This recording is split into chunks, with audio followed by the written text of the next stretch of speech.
Hey, everybody, it's Tuesday, October 1st, 2024. Welcome to the Giant Bombcast, episode 860, powered by NZXT. I'm your host, Jan O'Shoa. Welcome, everybody, to Infrastructure Week. We have the man that is building all of the bridges. He's bridging the gap from us to you to the news. Co-captain of the ship, Jeff Grubb. I'm building bridges between you and me, Jan, between everybody. Happy to be here. We got the master of paths. He's building roads. He's learning about asphalt. He's painting the lines on the floor as we speak. Dan Reichert. Are woodpeckers infrastructure? Because they are in my walls right now, and I just had to bang on my wall because they started right when we went live. Anti-infrastructure, if we think. Yeah, they destroy the infrastructure. Yeah. Okay. They destroy it, yes. Okay. Yes. We got the bad boy of games media. He's knocking down all of your Jenga towers as you play politely with your friends. From GamesBeat, Mike Minotti. I literally bought my tickets for AEW as we were starting this. They have a heck of a card in Pittsburgh tomorrow. I roped somebody into it. Ticket. Yes. He said tickets plural. He's doing solo. Nice. No. I roped someone into it. I'm not going by myself. Okay, like he some was kind of no. People get really mad if I say like some kind of freak. It's a joke. You can go to things by yourself. I just don't want to go to a wrestling show by myself. Why don't you want to go to a wrestling show by yourself? Nothing wrong with it.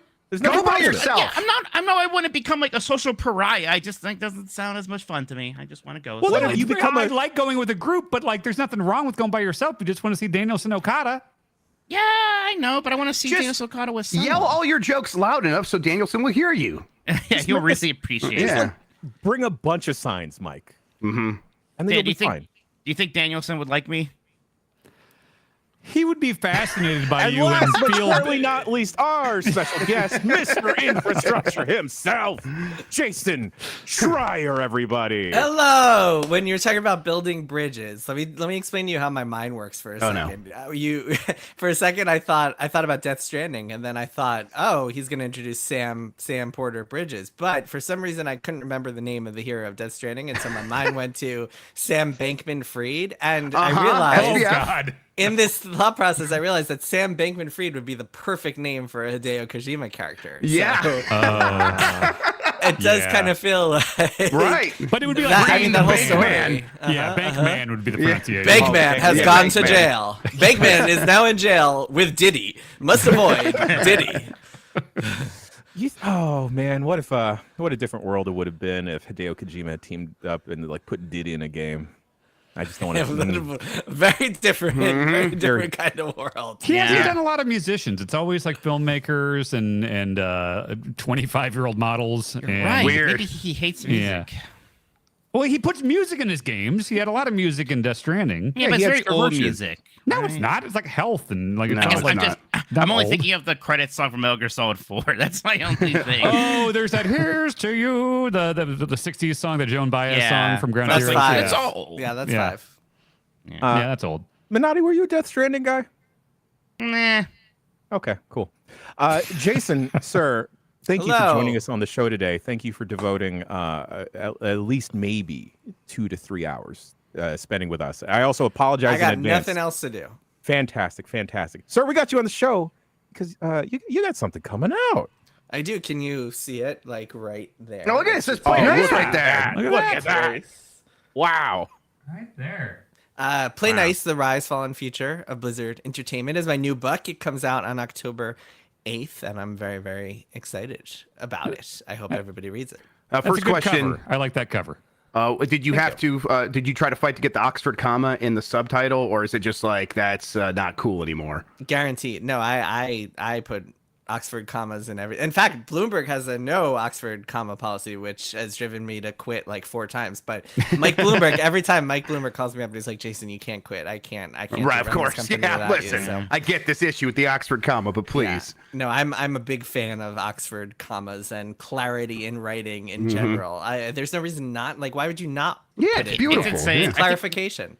GamesBeat, like a while ago, there was like, we're not doing Oxford commas anymore, so I had to. And I kind of just slowly like, I'm gonna put them back in there, see if anybody says anything. And so far, so good.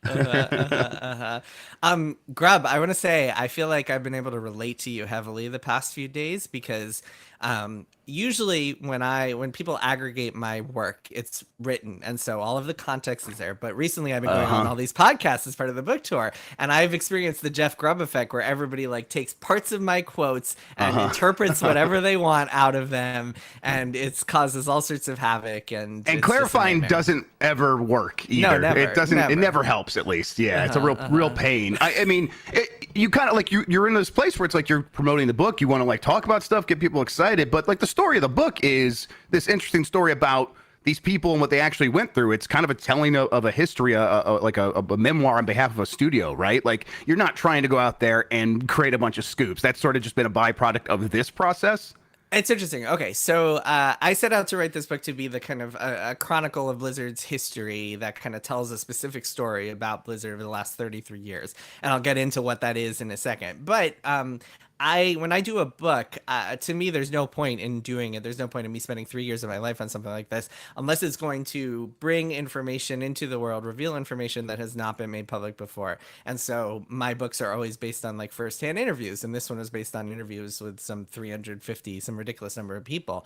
And so a lot of the stuff in the book has never been reported before, whether it's kind of like human perspectives on PR disasters, like Diablo Immortal and Blitzchung, or like just tidbits from Blizzard's history that nobody knows about, like the cancellation of a second expansion for Diablo 3 that never happened, or like the real story behind the making of Hearthstone, or how StarCraft 1 was like for a brief hot second almost a Star Wars licensed game, potentially, maybe. I don't know. You'll have to read the book to find out. But the goal is to tell the story, but all of that stuff comes out in the making of it. And that stuff is what different websites and podcasts have been kind of wanting to talk about and seizing on. And I'm happy to talk about that. I don't mind the aggregation. It's just funny to see like the context stripped out of some of these quotes. Yeah, it's the game of telephone every time. And it's just, it gets to eventually an audience that was never listening in the first place and has no interest in listening. Yeah, and just judges. Yeah, and what's funny is that like what always happens with this is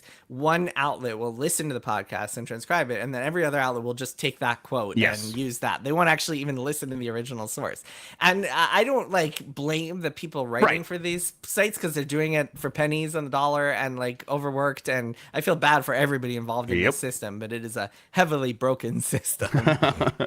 Definitely. So I guess I haven't read the book yet. I can't wait to do so. But what is the big thing that you hope people kind of take away? Like, did you learn something about the overall narrative of what happened with the studio and the publisher that you hope people take away, or is it several like little lessons and things like that? Yeah, it's a whole story. I'll get into it in a second. I will say that Dan's wife sent me a very lovely text. She was one of the earliest people to read it and really enjoyed it. I appreciated that. Shout out to Bianca. Yeah, she loved it. Yeah, so it's the story of Blizzard over 33 years. So there's a lot in there. Everything from like the development of all these mega franchises and how they became these billion-dollar franchises, like how Warcraft exploded, how World of Warcraft really like became a cultural phenomenon, how StarCraft became a national sport in Korea. It follows a lot of these kind of overarching big stories. One kind of crux of the book that you were hinting at there is the battle between Blizzard and its parent company, Activision Blizzard, which is a really fascinating one, because that story is really what made me kind of decide to do the book in the first place. It was like I started working on this thing in like March of 2021, and it was basically the pitch that I made to my editor and my agent was like, hey, I want to do this story that is like a hostile corporate takeover in a lot of ways, because Activision came in, started playing a bigger role in operations at Blizzard, drove out the CEO and co-founder Mike Morhaime and a bunch of other veteran Blizzard people, and it led to some problems. There's a lot of nuance there. There's a lot of complexity behind that relationship and reasons why Activision felt the need to come in, but it's a really interesting story. And so yeah, a large chunk of the book kind of examines that dynamic and how it happened, why it happened, the clash between Bobby Kotick and Blizzard people. I tried to explore Bobby Kotick's kind of business philosophies and perspectives and why he does the things he does. It's really interesting, I think. Yeah, it's the kind of thing where it definitely touches on something I've been thinking a lot about recently, which is I don't know how to feel about what the corporations that have kind of come into these gaming spaces and these gaming companies and kind of took things over. Like, what have they brought to the table? And I don't know, do you on the other side of writing this book, do you feel like you have an idea of what they bring, or is it just them sort of exploiting a resource to make the most money possible? So, okay, you have these two companies in Activision. For simplicity's sake, let's just call it Activision, even though for the corporate part, it was Activision Blizzard over Blizzard, which is very confusing. So let's just say Activision versus Blizzard. So on one hand, you have Blizzard, which is a company that was started by video game enthusiasts who loved games, wanted to play games. For a long time, they had a rule that they would only hire gamers. They would only hire hardcore gamers, which had its good and bad. Like on one hand, all right, that makes it so everyone's familiar with the products, can like test out, can really get it. On the other hand, it kind of cuts you out of a lot of demographics if you're only hiring people who play your own games, and the book gets into that as well. And so that's the philosophy of Blizzard from the beginning. It served them well. It led them to make a lot of awesome, beloved hits. And then by the time Activision came in, they still kind of tried to embody that philosophy. But Activision came in with a very different sort of way of doing business, which is, as Bobby Kotick describes it, finding a hit franchise and then quote unquote exploiting that franchise, which essentially means releasing a new game every year. Started with like Tony Hawk to my mind. Tony Hawk, Guitar Hero, Skylanders. Yep. The only franchise that this actually worked for without dying is Call of Duty. Right. And so that philosophy worked for him. And Bobby, his kind of like, instead of hiring gamers and game developers in his executive circle to run things, he would hire consumer product goods people from like Procter and Gamble and like Nestle, who knew how to ship and sell soap and shampoo and diapers. Things gamers love. Yeah, well, that's the thing. I mean, gamers need. I mean, I think I won't say who, but at least 2 of the 5 of us are wearing diapers right now, so I get it. Got it. Yep. Yeah, and it's like it's this philosophy of like, these are commodities that must be shipped every single year without missing a deadline, like on predictable schedules, versus this kind of, we are creative game developers who must innovate and iterate and take all the time we need, like when it's ready was always the Blizzard philosophy. And the two are like oil and water when they meet and start clashing. And it's interesting. I think one of the takeaways that I had from writing the book, I'm very curious to see what other people think, but at least one of my takeaways was like, you have this spectrum of like we are the ultimate artists on one side and we are the ultimate business people on the other side, and they couldn't find a way to meet in the middle, so it just became an eruption. It just kind of, everybody like clashed instead of finding common ground. And yeah, I mean, there are a lot of reasons for that, and I think people who read the book will come away with their own ideas of who is to blame for what, but it's definitely not as simple as like good guy Blizzard versus bad guy Activision, and I think there's a lot of nuance and complexity there. Yeah, I was covering Blizzard a lot, kind of like right after Overwatch came out, in that period where it was that and Hearthstone just really popping off. I think most of my time gaming was spent on, Battle.net. Yeah, like, you didn't like use Steam that back then. I remember talking to you, you're like, I'm on Battle.net all the time. Yeah, because there's just so many games I was playing there. It's funny because, like, it seemed like this weird period of incredible highs, like, wow, these games are really popping off, and then just these incredible lows with things falling off, or, a Diablo Immortal situation, and then the actual controversies. I can't imagine the sort of whiplash effect that was happening for the kind of, rank and file staff inside of Blizzard at that time, right? I imagine you talk to tons of people. I just wonder, like, what the sense was kind of having to work through these ridiculous periods of highs and lows. Yeah, it's kind of, I mean, it's almost like that now in some ways too, where like every time morale kind of stabilizes and people are feeling good about like the War Within launch or something, Microsoft comes in and lays people off or like does something stupid, and everybody is just bummed out. Yeah, I think it was really rough for a lot of people the last few years being at Blizzard, and I think people kind of tried to make the best of it, stuck together. And I mean, I think working at Blizzard, you still get to like make games all day. You still meet a lot of people who you're close friends with. I think for a lot of people, it's still pretty great, and has always been pretty great. I think it's worth getting into the cultural stuff too, right? Because that was the biggest controversy surrounding Blizzard, is that in 2021, the summer of 2021, incidentally, like 4 months after I started working on this book, I was like, wow, this is a twist. This is definitely changing the course of this book. The California government sued Activision Blizzard, the parent company, for sexual misconduct and harassment, and made all sorts of allegations.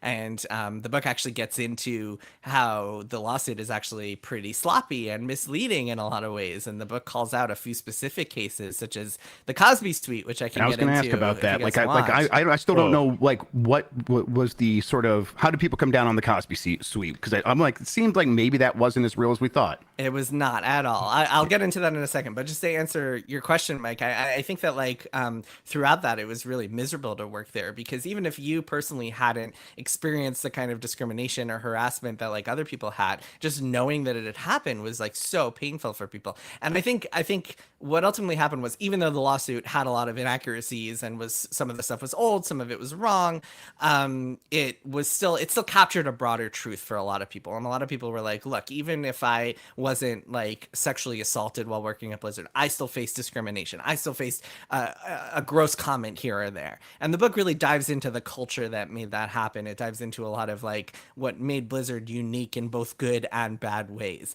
The best way I can describe it is I had this fantastic conversation with the woman who worked there, and she spoke to me anonymously, but she told me that like working at Blizzard, working at most companies, it's like every day is like on a scale from 1 to 10, every day is like a 5 out of 10, a 6 out of 10. It's like a normal day. At Blizzard, you have so many days that are 10 out of 10, and then you have some days that are 0 out of 10. And it's just an exercise in extremes. And I think that really defined the experience for a lot of people, is just this kind of really extreme, just kind of contradictory feelings all the time. But you're still, I mean, you're working on Blizzard games, you're working on games that millions of people love. There are a lot of highs to go with that.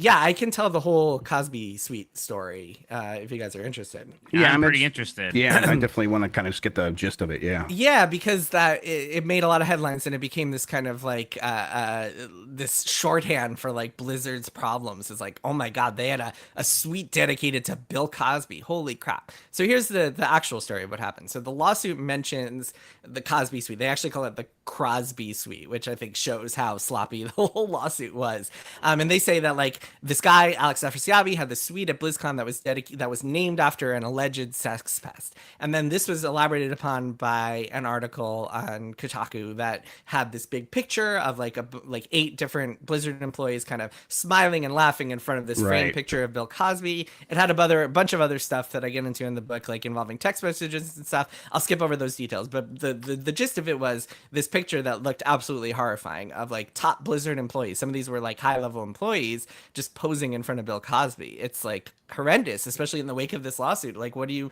make of that? You think it's horrible. But what the article didn't mention is that even that picture was actually taken in 2013, and nobody knew about the Bill Cosby allegations until a year later, 2014, when Hannibal Buress, the comedian, came out and mentioned that Bill Cosby was an alleged rapist in a routine, and that just was the first domino in this whole cascading like allegations resurfacing, new allegations coming up, and essentially the entire consciousness, cultural understanding of Bill Cosby changing within a week or two. That happened a year after this picture was taken. And then when you think about that, you kind of think about it a little more, and it's like, why would people be smiling and posing in front of a picture of Bill Cosby? Even if they did horrible things, does that really track? And then the pictures were found on Facebook. Would people really be putting a picture like that on Facebook? Like maybe if they were like doing some dark irony thing, but like something about this doesn't feel right. And then you realize nobody actually knew about it. And then I dug further, and it turns out that this was the suite itself was like a running joke named after the hotel carpet at some convention a few years earlier that looked like a Bill Cosby sweater. Right. This all sounds familiar now. Yes. Yeah. And so it became this running joke that turned out to be this horrible timing thing where it was just this horribly awful coincidence.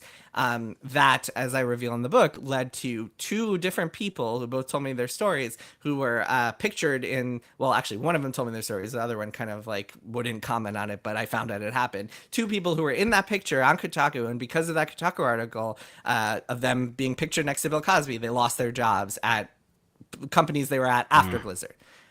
Two different people lost their jobs because so it's a lesson in what kind of, I think, misleading reporting and misleading lawsuits and just bad information can do to people. It was also like, remember when this came out, it was this hugely emotional time where people are like, oh my God, Blizzard had this really awful this happened at Blizzard. Like, Blizzard is my favorite company ever. I can't believe this happened there. So a lot of heightened emotions were surrounding that article too, and people were just shocked and appalled seeing it. But I think if you give it some scrutiny, it's not what it seems, and the book dives into that too.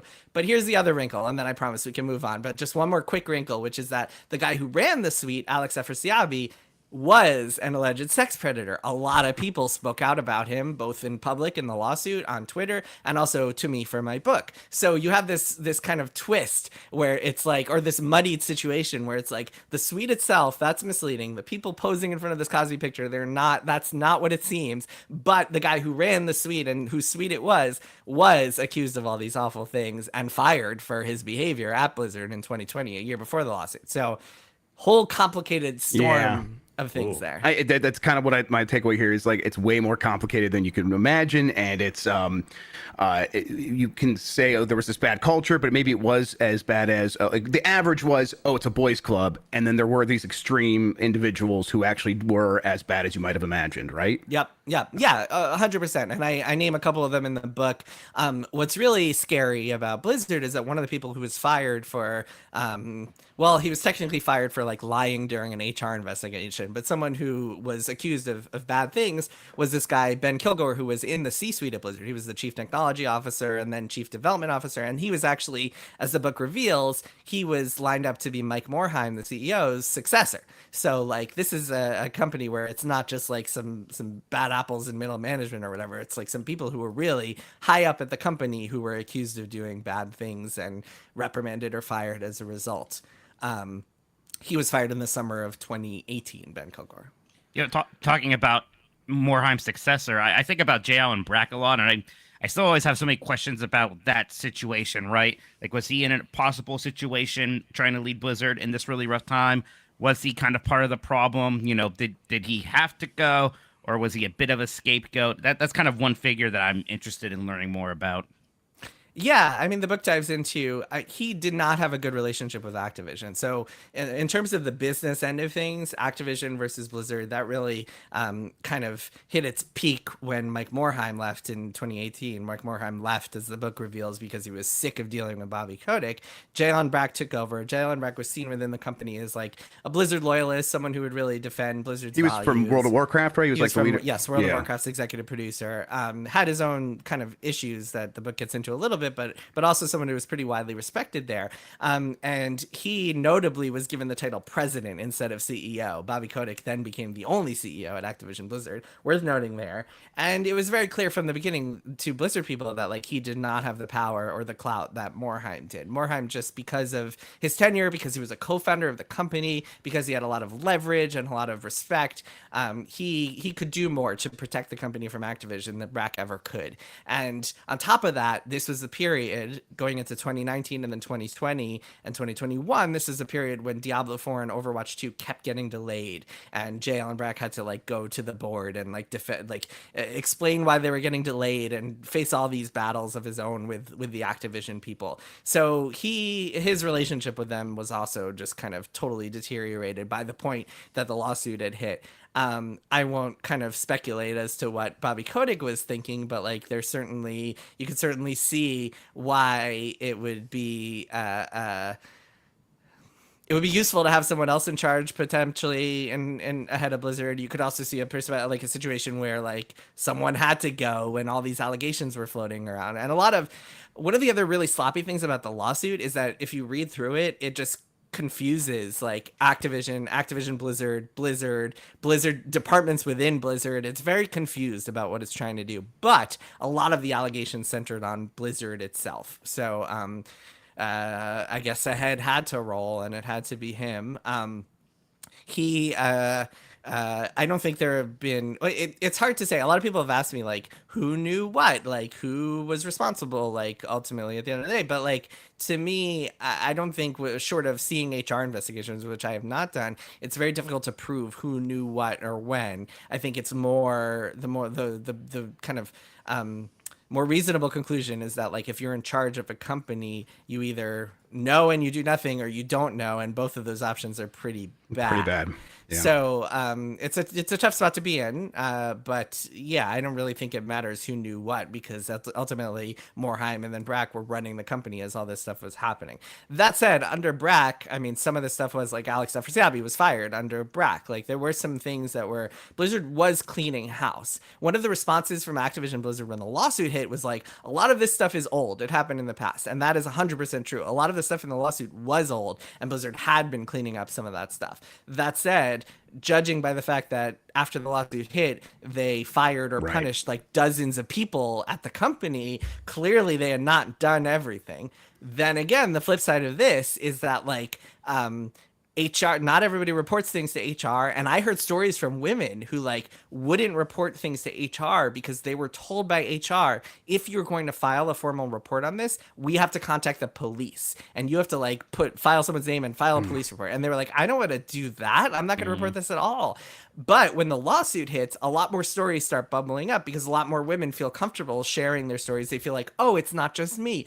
Oh, this is something where I can add my voice to this and maybe help clean up the place. So it winds up having a cascading effect. So you could also argue that like those dozens of people who were reprimanded or fired after the lawsuit hit, maybe nobody would have ever known about that if not for the lawsuit in the first place. So it's all very messy and complicated. And yeah, I don't like to say, I don't like to explain that like, or I don't like to blame like this person for knowing or not knowing, because it just feels like the truth is always so much more complicated. Yeah, humans are more complicated than that. Yeah, and also something that executives told me while I was reporting on this book, and I thought this was a salient point, is that a lot of the times, just because of the way this stuff works, is if I am an employee at Blizzard and I file an HR complaint about someone, that person might be punished in some way, have their salary docked or be put on suspension or demoted, and I would never know about it because HR can't necessarily tell me what they did to that person.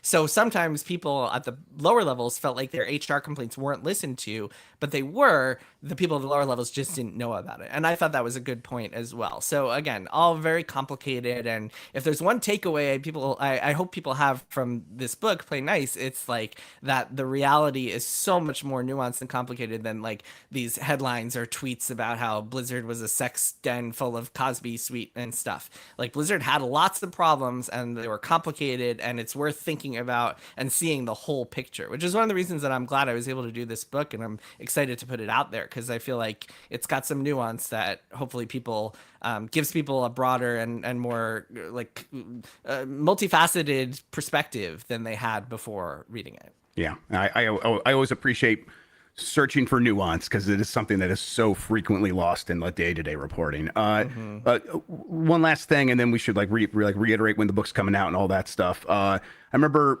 it's probably about 10 years ago now. One of the things that kind of first, when I was like, oh yeah, Jason Schreier knows what he's talking about. I was thinking at the time, boy, these AAA games are getting more and more expensive, and it seems like they're on a path towards unsustainability. And then I think I read a story that you did or something like that where like, yeah, that's kind of the feeling a lot of people have. And as we look at stuff, it's kind of the feeling I have. Has that feeling dissipated, or is it kind of seem more obvious than ever that it's unsustainable? How do you feel about the future, especially companies like Sony, Microsoft, big publishers like Activision selling to Microsoft so they can kind of justify their ongoing existence? How do you feel about all of that and the future of big games from big publishers? It's a debacle. There are too many games out there. When the book is written about like the last few years of the games industry, it'll be really interesting to see how many problems can be pinpointed to Fortnite, Grand Theft Auto Online, and like the other games that just cannibalize the audience. What is Matt Piscatello calls them, like black hole games that just absorb everything else? They just kill the market, right? Yep. It's really interesting. I mean, my last book, Press Reset, was about the volatility and unsustainability of the video game industry. And that came out in 2021. one. So things have only stayed the same or gotten worse since then. And yeah, it's hard to imagine what the future looks like, especially for these big budget extravaganzas. I don't know. The one thing that gives me solace in terms of like looking at the broad industry is just how much cool creative stuff is coming from the indie space. And I think a lot of people feel that way, but playing games like Animal Well and like Balatro and UFO 50, it's just like, oh man, there's so much cool stuff out there that you can't get too depressed about the future. That's right. It feels like the answer is already built in, right? We know the solution to the problem. We're already playing those games. It's just the problem's not going to pop up at like Microsoft, Sony, Activision. Yeah, like it's a big problem for them still, and it's curious but to see not a problem for me who likes playing do. games, right? Yeah. Well, they got an online Horizon to solve all those problems. Mike, I was about to be like, well, the future is Horizon Online. This is the future everybody wants. Yikes. Yeah, we'll talk about that in the news in the Jason Schreier segment, so don't worry about that. Yeah. So tell us once again, like, when is the book out? Where can people get it? Where should they go to pre-order it? Yeah, if you think it sounds cool, and I hope you do, it's called Play Nice, the Rise Fall and feature Blizzard Entertainment, comes out on October 8th, so just a week from today, the day we're recording this, and you can get it in hardcover, you can get it in digital on your Kindle or whatever ebook, and you can get it in audio. It's read by Ray Chase, the prolific voice actor, best known for Final Fantasy 15. He's Noctis. He also plays Warcraft. He plays like what's his name in Warcraft? One of the orcs. He plays in Warcraft. And most notably, he's the subway announcer in Persona 5.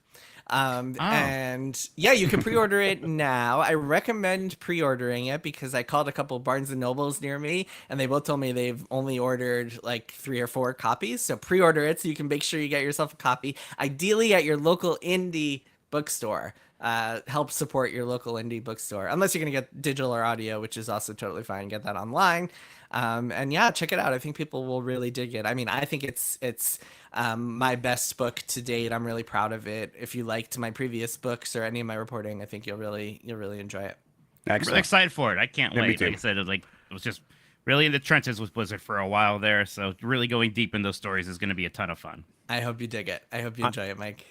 I'm looking forward to it as well, Jason. I find that these books are, little mini museums in paper form. And speaking about museums, Dan Reichert, you just came back from maybe the most Dan museum in the world, if it wasn't about hot dogs. All right. Oh, boy. God, it's bigger than I thought, honestly. Tell the audio listeners. He's got a giant Nintendo 64 controller, and it's just so much bigger than I was even expecting. It has a Z button. I bought extra luggage to bring this home. I knew it was going to be a problem. I didn't bring any checked luggage to Japan. I brought a backpack and a little carry-on thing, and I saw that at the gift shop, and I was like, "Fuck, are you kidding me?" It's like, I tried to but it's like really puffy and hard and stuff, and like I could not squeeze it down, so I had to go to a Don Quixote at a mall in Kyoto and buy like a fold-out luggage thing for that. So I just filled it with an N64 controller and a shit ton of candy, and then I checked that. So somebody like inspected that. It's just like, oh, a 8-year-old is flying to Minneapolis. Okay, great.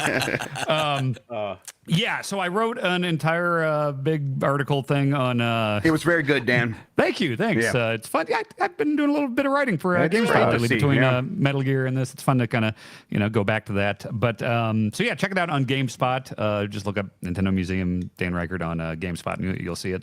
But yeah, I go into the details there. But the short version is I thought it was incredible. As a lifelong Nintendo fan, obviously, it is pretty uniquely laid out for a museum in that it is not a lot of plaques or placards or information or text. It's a lot of it's a lot of game boxes. It's a lot of displays. It's a lot of audio and video. The backs of all these displays have like the fronts you saw in the direct, where it's like, here's all the different territories, of every box art. So here's, the North American, here's the European, here's the Japanese. But then on the back, it's all the hardware stuff. There's like I counted all of them. It was almost like 30 variants of the SP, all next to each other, all pristine. Like my collector brain was just going insane looking at everything. Like they're all complete in box, every single one of these games. I asked him about it, and seeing all these SPs, like the weird like Mario tribal tattoo one, seeing like a case with every fantastic transparent N64 in there, seeing an Ultra 64 in person. Yeah, 64 that's the one that really got me, man. Yeah, the Ultra 64, it's right there, and like I got right up to it. And it's got a big chunky analog stick, and it's just like crazy because that was like reading EGMs and Game Informers in 1995. You know, as we're building up to the 64, you saw all these images of it, and it's like, oh, I can't wait to get an Ultra 64. And I then still remember never playing Cruising USA in arcade, I think, right? And it had the Ultra 64 logo before. Yeah. Like that was so almost the name of that console. And then seeing like an actual one, along with like a bunch of prototypes and stuff. They have a ton of like prototypes of like the DS and just like wacky ways they were trying to like figure out that technology. And like the first Game Boy Micros was just like 4 big buttons and then one little screen up top. A Wii remote prototype that was a Frisbee with an invincibility star in the middle of it. It's just, there is a lot more than just the game boxes. Like the main thing when you go up the escalator is seeing all the displays of the boxes. But then like I spent pretty much 2 days walking around this place, taking everything in. And it was like a smaller media thing. And a lot of the media folks like, you know, left after lunch. The place stayed open and fully staffed until 6 both days. So like I had hours where I was literally just like walking around the Nintendo Museum by myself and then going to the lower level with all the interactive stuff and trying like, I guess I'll do every one of these batting cage rooms with the like Ultra Machine, pitching machine, and like I played all the big controllers. I was doing speed run strats on a fucking NES controller the size of my door. It was, and I went in there and they were like, well, you know, it's supposed to be done with 2 people. And I was like, no, I got this. Playing Mario 1 with like, I had just done a bunch of the like NES World Championship, like see how far you can get in Mario 1. So I'm literally doing speed run strats on this giant NES controller, and like all the attendees and stuff are watching and like clapping and stuff. I'm like, yeah, this is awesome. You said you had enough time to like that you're supposed to get to end of 1-1, but you got to like 4-2 or something. I got to 4-3. 4-3, incredible. The whole goal of the thing is you have like X exit. amount of seconds, and you have to just get to the flagpole at 1-1. I was like, fuck that. I'm going Dan, for it. in the video trailer they revealed for the museum, there was like a shot of Miyamoto in front of a stroller and a gun. Did you see that? What I is saw the deal with gun. that? So that's the thing is like I didn't really know, like, you know, I was born in 84. So like my earliest memories were like Mario 1, playing it when I was 4 years old, and like, you know, 88. So I knew vaguely that, you know, they had made Hanafuda cards and toys and things like that. And then there's weird stuff in WarioWare that I never placed. And then, the amount of things that I saw from like old toys and stuff, like the Ultra Hand grabber thing and everything, it's like, oh, that's from that WarioWare thing. Or the cowboy where you have to shoot him over with the gun. It's like, oh, that was a Nintendo that's toy. one of the toys they made like before the NES. Yeah, and learning about like, it was so crazy. Like, you know, it goes chronologically, and I started at like the 1950s there, and seeing all these like a lot of Disney licensed stuff with Nintendo logos on it, which was weird. And then me talking to strange because Nintendo nobody people, even cares about Mickey Mouse. It's in weird the, that they would no, in bother the 50s they licensing that. did. In the 50s they did. But then Nintendo came around, That's and people when Minnie realized was there were better big. things. Yeah. Jason, do your kids know who Mickey Mouse is? Yes. Jason, Would they get question. more excited if you got them like a backpack of Rosalina from Mario sorry. or of Minnie Mouse? They wouldn't know who Rosalina is right now. So my son, Dan. my son is 2, and he got very excited because he got an Elmo backpack. That's the stage. There. Right. Okay. That's number 1. Does But- he know Minnie but- Mouse? No. Okay. But Breathe my it. Okay. daughter is 5, and she I've played some games with her to the point where she's excited because I got that stupid $300 Lego Deku Tree, and she's excited to build that with me. I'm excited to do that too. Yeah, I've got that here. Does she Dan, know Peach or Minnie Mouse more? She would know Peach better than Minnie Mouse. She's Okay, never like great. she only knows Mickey just because I've been like, oh, that's Mickey Mouse, not because she like absorbs anything. She knows Peach from playing Mario Wonder with me. So, But it's like if you show on the dollar bill, like this is George Washington, like that's the context of Minnie Mouse. It's like a yeah, historical 100%. thing. Like, there's no Mickey is not part of like they watch Bluey and Daniel Tiger and like shows Right. that have nothing to do with Mickey. Mickey's not even part of their. Well, rotation. Disney brought Bluey to the U.S., so there's kind of a thing Okay, there. Mike. All right, calm down. That's just an L, bud. Sorry. Yeah, Dan, It's not how you always ask video game people, like, what do your children who grew up with all your video game stuff think? That's a great. I just wish that Drake was here so I could be like, nobody cares about Mickey these days. I think it somehow hurts me more than Drake. Dan, you're still burying the real lead here, though. You had a big scoop, and I think you should share it with all of us about the state of mainline Mario games. Just to show that I'm an honorable man, I could have buried this, but I looked at this situation and I was like, I have to report on this. I love the idea of you being like, I got this hot information. I can't let the people know. But I also knew it was your, funny. Like, notepad and everything. Yeah. I knew it was funny, and I knew I had to fucking say it. So, Jason, are you aware of my longtime crusade of saying that Yoshi's Island is a mainline Mario game? I am. Okay. So, where do you stand on every poker game? Of course I am. What's that? I don't have strong opinions about this, but I'll side with Dan Reichert, as I always try to do. Oh, for the walls. He's a good man. He's a good man, Jason Schreier. Okay, so they have in a corner, they have like displays by franchise. So like the biggest one is Mario. And so, it kind of goes chronologically, like, introduced in 1985, Yoshi introduced in whatever, Kirby, Donkey Kong, all this stuff. And the Mario one's huge. By the way, side note, it's hilarious. This is in the back corner of the exhibit room. And in the furthest corner of this back corner exhibit, they have some stuff from the movies. And so here's a few things from like the successful movie from last year. And literally just like they're trying to hide it while still technically acknowledging it. There was a DVD of the Bob Hoskins 90s one. Nice. I love that. Awesome. Awesome. But yeah, so there's a big center ring in the Mario exhibit, and it's the mainline platformers. And, it's got Mario USA, our Mario 2 how's it and labeled? everything The in there. Mario series? You just look at it, and there's like a huge like wallpaper of like Mario. Okay. It's like clearly It's the Mario. It's like self-evident. red wallpaper. Yeah. And it's like, here's all the party games. Here's the golf stuff. Here's the tennis stuff. Here's the carts, all that stuff. And I immediately, when I realized what they're doing there, I'm like, hang on. Okay, this is the platformers. I'm like, okay, Mario 1, 2, 3 World. Oh, it goes right to 64. What? And then I was like, okay, maybe it's somewhere else in here. I turned my head to the right. Here's the Yoshi series. Big green display here. First one on the Yoshi series is Yoshi's Island. Man, I just can't believe that Yoshi's Island, where you play as Yoshi, is a Yoshi game. Yeah, Super Mario World 2, Yoshi's Island, but I will always be able to fall back on the fact that I asked Miyamoto, and Miyamoto said it's core Mario. Yeah, so through layers of translation, and all he said, he was like, yeah, sure, Yoshi's a Mario game. He didn't say like, yes, Yoshi Island is a mainline Mario game, and yeah. He did. Hey, he did. Read the quote again. I did. Trust me, I did. Were you equally surprised to learn that Mario Wonder is a mainline Mario game? You son of a bitch. No. Okay. All right. I can guarantee you that Shigeru Miyamoto is thinking to himself, who gives a fuck?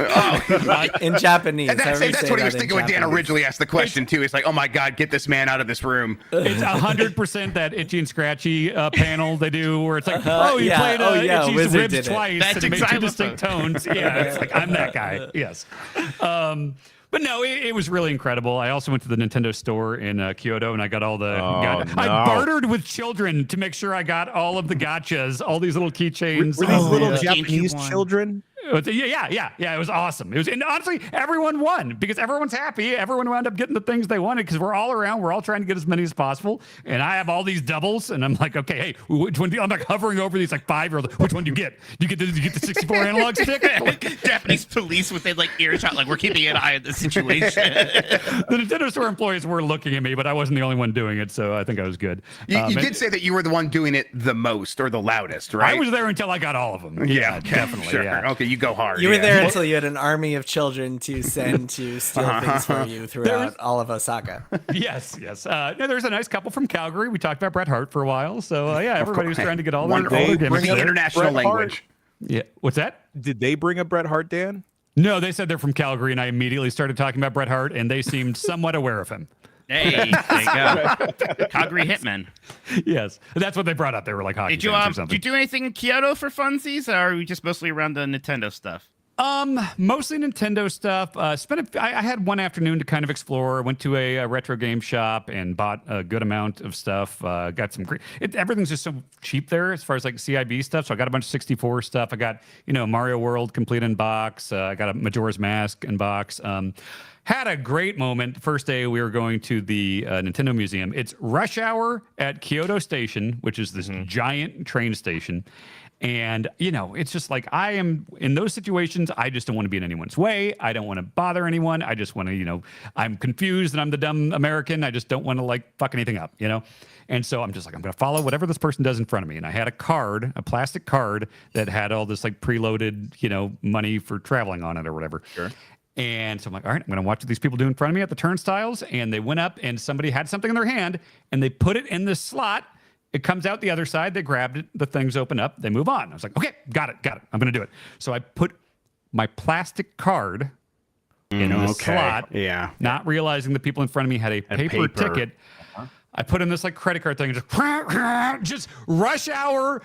Everything freezes, fucking meltdown. People have to come take the machine apart and take my gnarled card out of this thing. Everyone behind me is pissed off. I'm dying. Apparently you're supposed to just hold the thing, like tap instead of put it through. So yeah, I fucked that up real bad. So they should send all of us to Japan is what I'm hearing. We can stop these things from happening. Exactly. Yeah. It was my first time in Kyoto. I'd been a couple times. It's been like 10 years. Last time I went was before Metal Gear 5 came out, and I went out there for Game Informer. So first time in Kyoto, first time in Japan in 10 years. Man, it's just a cool country. Like the 7-Eleven situation is ridiculous there. It was great before, and I think it's gotten better. I got to my hotel, and I was like, oh, fuck yeah, there's a 7-Eleven a block away. And if you don't know, 7-Eleven has all this like konbini food that is just amazing, like all this like onigiri and like these pre-packed, like just great snacks basically. And I was like, it's a block away from my hotel. Awesome. The next day I'm coming back in an Uber and I see my hotel and I'm like, wait, what is that? It's another 7-Eleven attached to my hotel that's bigger. So they're like every block, every train station, airport, everywhere you go, these 7-Elevens are there with all these awesome snacks and candies and everything. Just, fried chicken on a stick, these pizza buns that I kept buying, great coffee. And it seems like they're not as big on soda. They'll have like Coke, but like Pocari Sweat had a lot of that. You got Pikachu vending machines. Yeah. Man, yeah, I went to Coco Ichibanya. I know that's a big chain. We've got them in the States somewhere, but like I had it, and it's just the fucking best. I remember me, Tim, and Ben Hansen going to Coco Ichibanya a million times when we used to go. So good. Wow, what else? I love that country. It's really cool. I rode the bullet train, so I flew into Tokyo direct, and then I bullet trained to Kyoto, which is like, a little shy of 3 hours, and so comfortable, and just everything's just so clean and nice. And what was it like coming back here? Coming back, well, I came back to Minneapolis. I like Minneapolis a lot. Okay. Yeah, so also really good in a different way. But yeah, I don't know. It was a great time. The museum itself is just like, it's, people talk, like I hear Mike talk about like the Disney magic of Disney World and things like that, and the care that goes into everything. There's a lot of that here, where it's like there's hidden Pikmin that you can find. I love looking around and like, even like late on the second day, still finding like little Pikmins and, oh, that bush has a little Pikachu tail coming out of it, or things like that. Making the Hanafuda cards was really nice. I kind of thought that like, yeah, you seem like you were in the zone. Yeah. Yeah, I don't really have like a connection, obviously, to the Hanafuda cards or anything. And I thought like, okay, I'll just do this because it's one of the things they offer here. But it's actually really nice and like kind of a calming thing to do. I talked to a lot of people, like press people there, and I think we all had a similar feeling of this is a unique museum in that, if you go to a historical museum or an art museum or something like that, you can appreciate the exhibits, obviously, and the historical aspect of it, the artistry of it, but you don't have a personal connection with a lot of it. For me, I was going chronologically and, walking around and like, I really got almost overwhelmed with the amount of memories of just like my life. It was almost like I'm time stamping my life. Like, I'm walking through the NES exhibit. It's like, oh, I remember watching Dad play the first Zelda here. And it's like, it's Super Nintendo. It's like, oh, there's Ken Griffey Jr. Like, or here's Mario Kart. I remember when Dad used to race home so we could get a Grand Prix in before he had to go back to work. Here's 64. Oh, me and my sisters, trying to get my grandma to learn how to play Mario Party. And, just like time stamping all this stuff. Like, oh, the Wii, like not the best library, but it brought me back to like in the last months of my grandpa's life. Like he never was able to play video games, but then Wii bowling. I remember being in the nursing home with them playing Wii bowling. And so it's like you kind of bring with you, if you're a lifelong Nintendo fan, all these personal memories, and it made it very affecting to me to have all this just displayed so so beautifully. Everything's so pristine. The big controllers are so cool. Like not just the ones that are interactive that you can play, but like above every exhibit, they have like here's a giant Wii U gamepad. There's a Virtual Boy exhibit. There's like they don't shy away from the failures. You know, there's Wii U, there's Virtual Boy. All that stuff is there.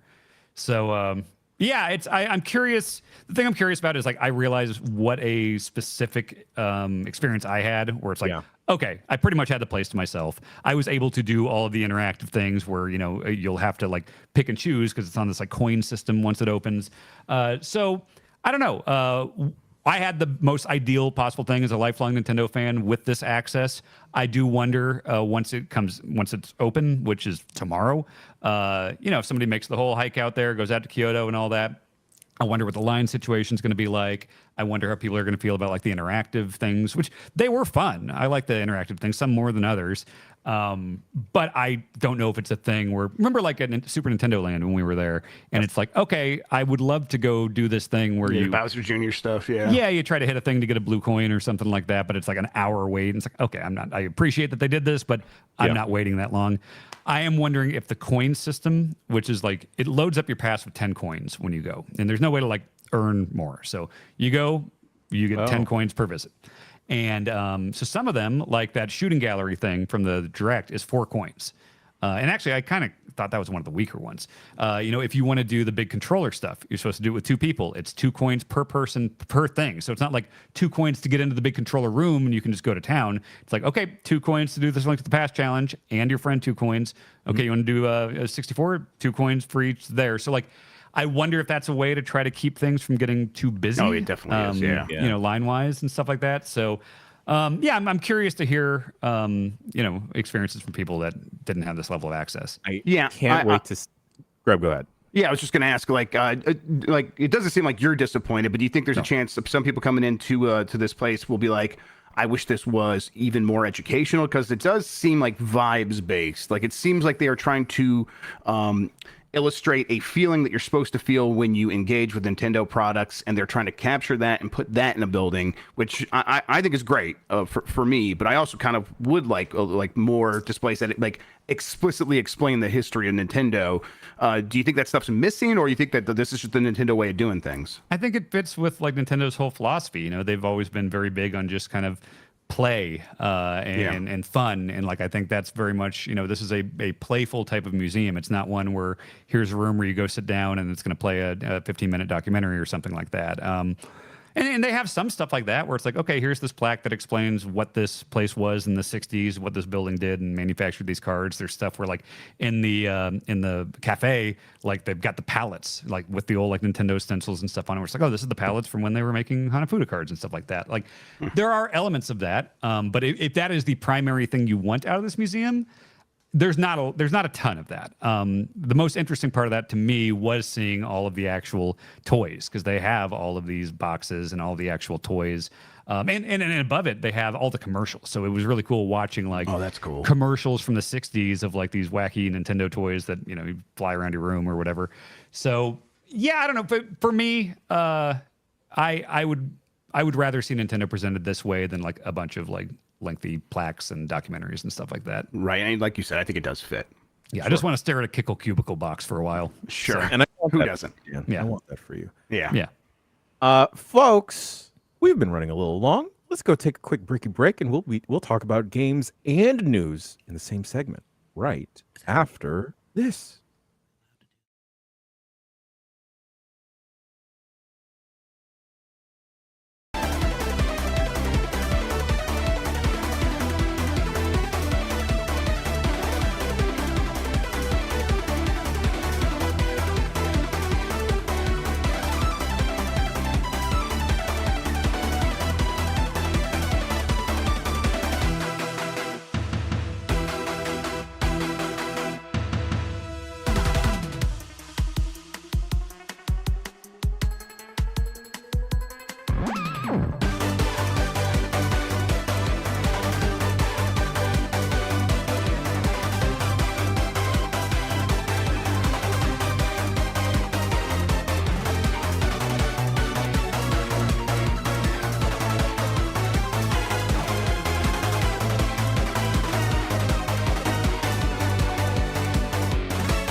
We spent so long talking about Nintendo that I want to hear about another Nintendo game.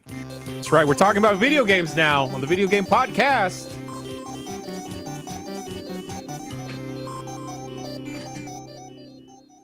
Here's my big problem, gents. I think I've broken another Switch. Dude, what is how?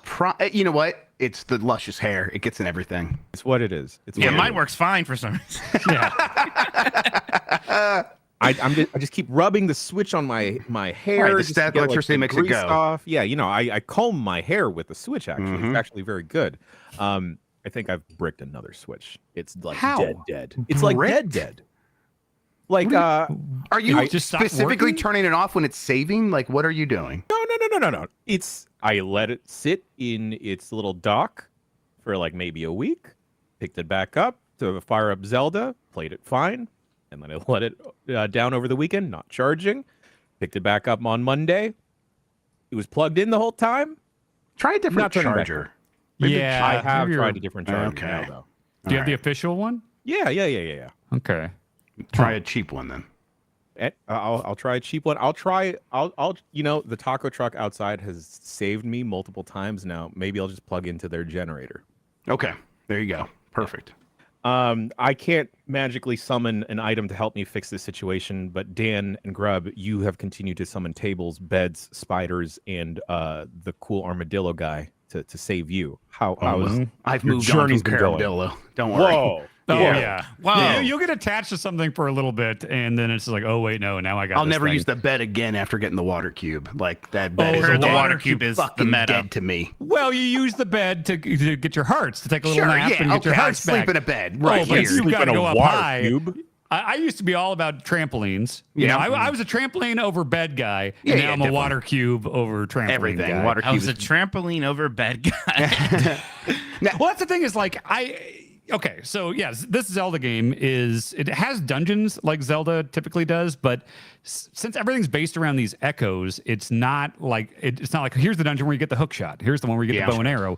It's more like you will get certain echoes that are like, oh, this kind of changed. This one, You get this a is category of echoes. Yeah. yeah, or here's a fish with a bomb in its mouth, and that's basically your bomb. I Here's use that this all the time. tile. The bomb fish is cool. The tile that you can stand on. It's those tiles in Link to the Past that Little like floaty. fly For me, at so you. like the first Legend of Zelda, and the dungeon where you walk in and they start zooming at you, and you're supposed to cut them with your sword to break them. Yeah. You can summon those and stand on it, and it will zoom you across the room. Cool. Yeah, it's just like a little like hoverboard that you can go like. And so that's the thing is like they are bigger than the other ones. Like yeah, sure, you'll get a bunch of different snakes and birds and stuff like that, but then there's these ones that like open the map up in a smart way. Well, that's the important part is the map is open. So you see a border between the desert biome and the jungle biome. That's not a border. You can use these items to jump over that, and then suddenly you're just exploring the open world, and it is such a cool feeling. That is so cool to the point where I started like messing around with summoning two things. Like if you summon a piece of meat or like a dead fish, you'll notice that some of the guys that you summon will just stare at the thing. And so you can like capture them with your bind tool, and you'll be holding them. And as you're moving around, you just see them staring at the thing, which gets you thinking like, how can I combine these things? And then I saw someone actually do like, okay, if you summon the bird and you bind them immediately, then you turn around and summon a dead fish or a piece of meat. I use the fish.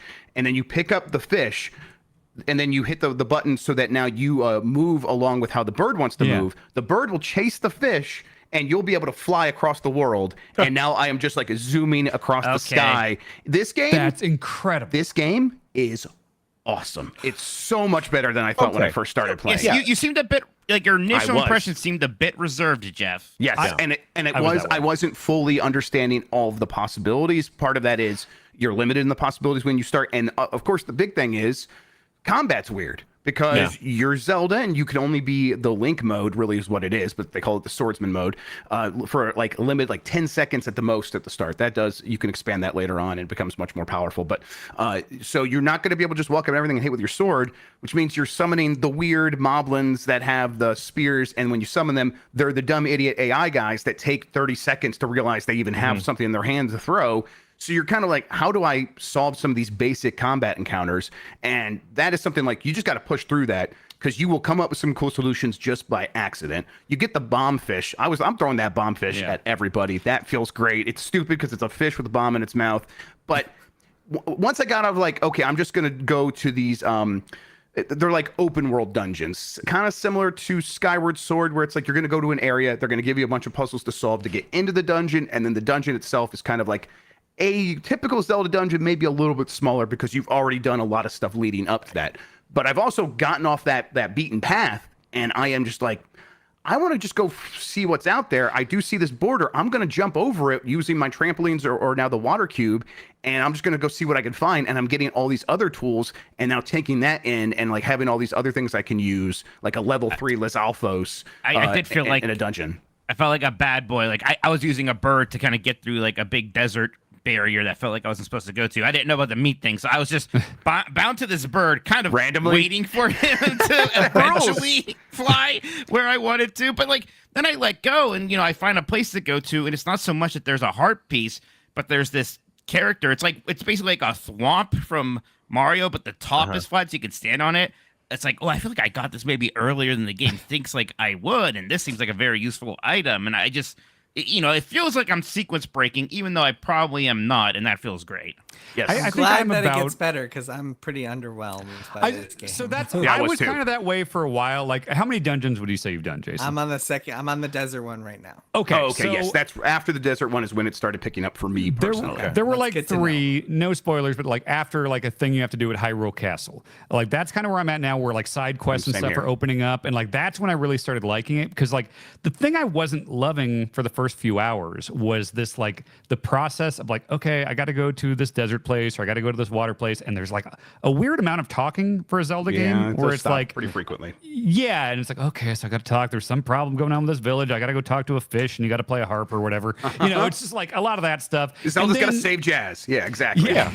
And then you have to go into this like rift, and it's the same thing every time where it's like, okay, I got to find 5 of these shiny blobs or whatever, and then I can go into the dungeon. I was getting very bored with that loop of like, talk to these characters I don't care about, do this thing that's kind of the same thing every time, and then I get to do a dungeon. And every encounter along the way takes you 20 seconds to beat because you have to summon a thing, hope that the enemy actually attacks it. Or well, I was pick struggling up with a that rock. too. Well, I started remembering things where it's like I forget that I had that sword fighter thing, and that helps a lot. If you just go into a room with like 3 or 4 enemies, just sword fighter, and that helps. And then a you lot. run out of time, and you're like, "This is not fun at all." I don't know. I don't want to be too much of a bummer here, but yeah, I had all these same things problems too. Yeah, I felt all these same things too, Yes. and then I'll like remember the tools at her disposal, where it's like, oh right, I can just bind this fucker and drop him over a cliff. Yes. Like that type of stuff. Like there's. It's very easy to go into normal Zelda mindset and just be like, why? I wish I could just slash my sword at this guy. But you forget that this is a different type of Zelda game and you have different tools. And like, as I'm kind of clicking with that, I'm enjoying it a lot more. Plus, it just opens up so much more, like where me and Greg were talking about, where it's like, okay, I'm actually enjoying this a lot more. These side quests are very interesting.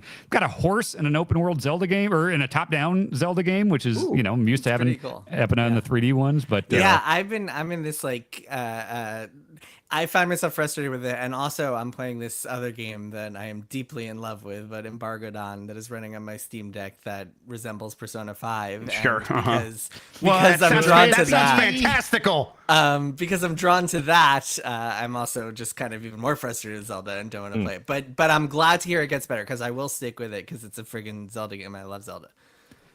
Stamp Guy. Best new Stamp Zelda guy, character in yes. a while. Love Stamp Guy. I do. This one I appreciated the writing where they're like, it looks like it's handmade because it is. Like when he hands you the stamp card and then you get to see it and it's like, it looks like dog shit and I love it. Yeah. Yes. Yep. A lot of quality of life stuff, like things on the map that just kind of tell you, like, here's how many treasure chests you've got here, or heart pieces. It's got the like Breath of the Wild, Tears of the Kingdom, like stamps on the map thing you can do, which is nice in a top-down one. It's got a quest log. The waypoints, which felt like very like they are funneling you to the next thing you're supposed to be doing. I really appreciate them. Once I'm like, wait, I'm gonna go do my own thing instead. And now when it is time, when I feel like getting back on the path, I know where to go and I'm not lost. So it feels like this good anchor to the main quest when I do get off to do and all this side stuff, which again has been like completely changed the game for me, just making me feel like I can go find my own fun whenever I want. And yeah, that's when it really clicked. Yeah, So very, it becomes very like easy. more Breath of the Wild-ish. It comes, yes, yeah. At least it's evoking the same feelings, and I wasn't expecting that actually. I was like kind of thinking we would be more confined than like a Link Between Worlds, and it's like no, it's actually way more open than even that was. And getting exciting. around the map is like it's a big map, and the quantity and ease of like warp points is very nice, even within dungeons and things like that. Yeah, and they kind of put the main things that are going to happen near those warp points. So if you are doing one of these main quests that has you going back and forth and talking to one kind of Zora and then the other kind of Zora, and now they're like, okay, well, we're going here because we're still fighting, and you got to come here and talk to us there. It's like, well, no, just warp there, and we'll be right in that next room and talk to us, and it kind of makes it all pretty easy and go by pretty fast. So Jump how do button? you guys deal with the fact that when you open up the Echo menu, I don't. there are I hit the start 4,000 button. of them? Okay. You hit the start button and just go right to the journal, and then you get the grid. This is something we discovered in That's the live what you've stream. been doing. Okay, I know Yeah, you can do that, but I didn't think about that being easier. That's the main way of doing it for me at this point, because if I have the line, it's so big that by the time I get to the end, my terrible memory, I forget what was at the beginning. So I'm like, God, what did I even come here for? So I hit Can the you start make button. like a favorites bar, like a bar that is just the There's ones most you used, use? which I default to most used, and it's like, all right, I'm always gonna have the water cubes, always gonna have the bomb, all these obvious ones, the one that lights fire. Yeah, and you just got to stuff. change the filter. Yeah. Yeah, but then it's like I'll kill a cool new enemy and have this new ability, but like it'll be tucked all the way in the back, and I'll forget that's there. So I think the start menu is organized pretty well, where it's like, here's the stuff that kind of catches on fire, and here's the furniture, and here's the water stuff. So and it's just like visually, it's just very easy to jump from one category to the other, and if you kind of use that menu frequently, when you hit start, you'll just go right back to there. And then, of course, if you do want to go to other stuff on that menu, you're going to have to go back. But 95% of the time, I hit start. That's the menu I'm at. I can find the thing very quickly. It's much easier to navigate that way. Now, I think there's argument to be made that the when you hit the LB, it should just kind of have a menu like that. There should be a grid instead of the long line. But hey, whatever. At least they have this solution. Making so many smoothies. Oh yeah, yes, and like the sort of metagame of make 10 recipes for me. It's like, oh, I'm gonna make I want to make these smoothies now because I can get this reward if I do that. And now I have to make 30 smoothies, and then by byproduct of that, I am full of smoothies in my inventory, so that when I am occasionally in a situation where it's a little bit more dangerous and I do feel like maybe I'm gonna die, I have plenty of things to give me life or to make me swim faster or stay underwater longer or be immune to electricity when you come across a boss that uses that as their main attack. It's like, oh, okay, fantastic. I'm actually using these smoothies, where in a typical game where it's like, hey, if you want to think about that, go do that before you come to this room, and now you have it. It's like you don't have to. The game is kind of encouraging you to experiment with the smoothie system before you even think about needing it, which is nice. Are you telling me that Princess Zelda is juicing? She's juicing. Oh, yeah. I was gonna she's say on you have the to be gas. careful, because if you have too many smoothies, she gets way too swole, and then you just cannot beat the game because she can't. She just crushes her staff. Yeah, it sets up the drug test too. Yeah, it's bad for her. Yeah, absolutely. I feel like we all had me, Grub, and Jason. I feel like we've had similar experiences where we were a little underwhelmed, like in the earlier parts. And then Jason, I wonder if you're going to have a similar turn where it's like, okay, actually, really enjoying this more. Once I think it opens up a I think bit. you'll enjoy it more. I will. Whether or not you like it as much as we do, I think that's to be open to most people. But it seems like most people kind of got to this point before we did, Dan. Everyone seems to like this game. I mean, I just feel like it feels like the combat is wasting my time, and I hate it when games feel like they're wasting my time. Like it feels like a waste of my time to have to go into my inventory, pick up something, figure out how to beat the enemy, like where I should just be slashing enemies. My initial impression was like, man, this would be so cool if it was just a puzzle game and there was no overworld encounters, because those are such a waste of everybody's like, why am I doing this? But maybe as I play more, I'll feel differently. I don't know. Yeah. It's tedious for me so far. It's been very tedious. Yeah, I think we're kind of learning the handful of things. It's like in this situation, this enemy that I can summon is going to be very useful, and it's right there, my most used.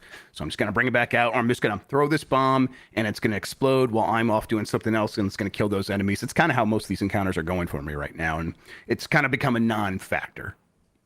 Awesome. A game that is incredibly similar to Echoes of Wisdom, actually not at all, is a game I've been playing called Kill Knight. The developers are touting this game as a Hades meets Doom game, and I see the similarities, and I think y'all would really dig this. I would describe this as gothic Satan cyberpunk in the look of it. It's a you have a whole lot of tools. It is basically a survival game, not a survival game, but a wave-based survival game where you are just taking on a flood of enemies constantly. It is a constant barrage of just little spider things and demons constantly trying to get you, and you have several weapons at your disposal. You have a set of pistols that you're constantly shooting off, an active reload. You get a shotgun that you refill the ammo by using a sword to hack and slash at folks.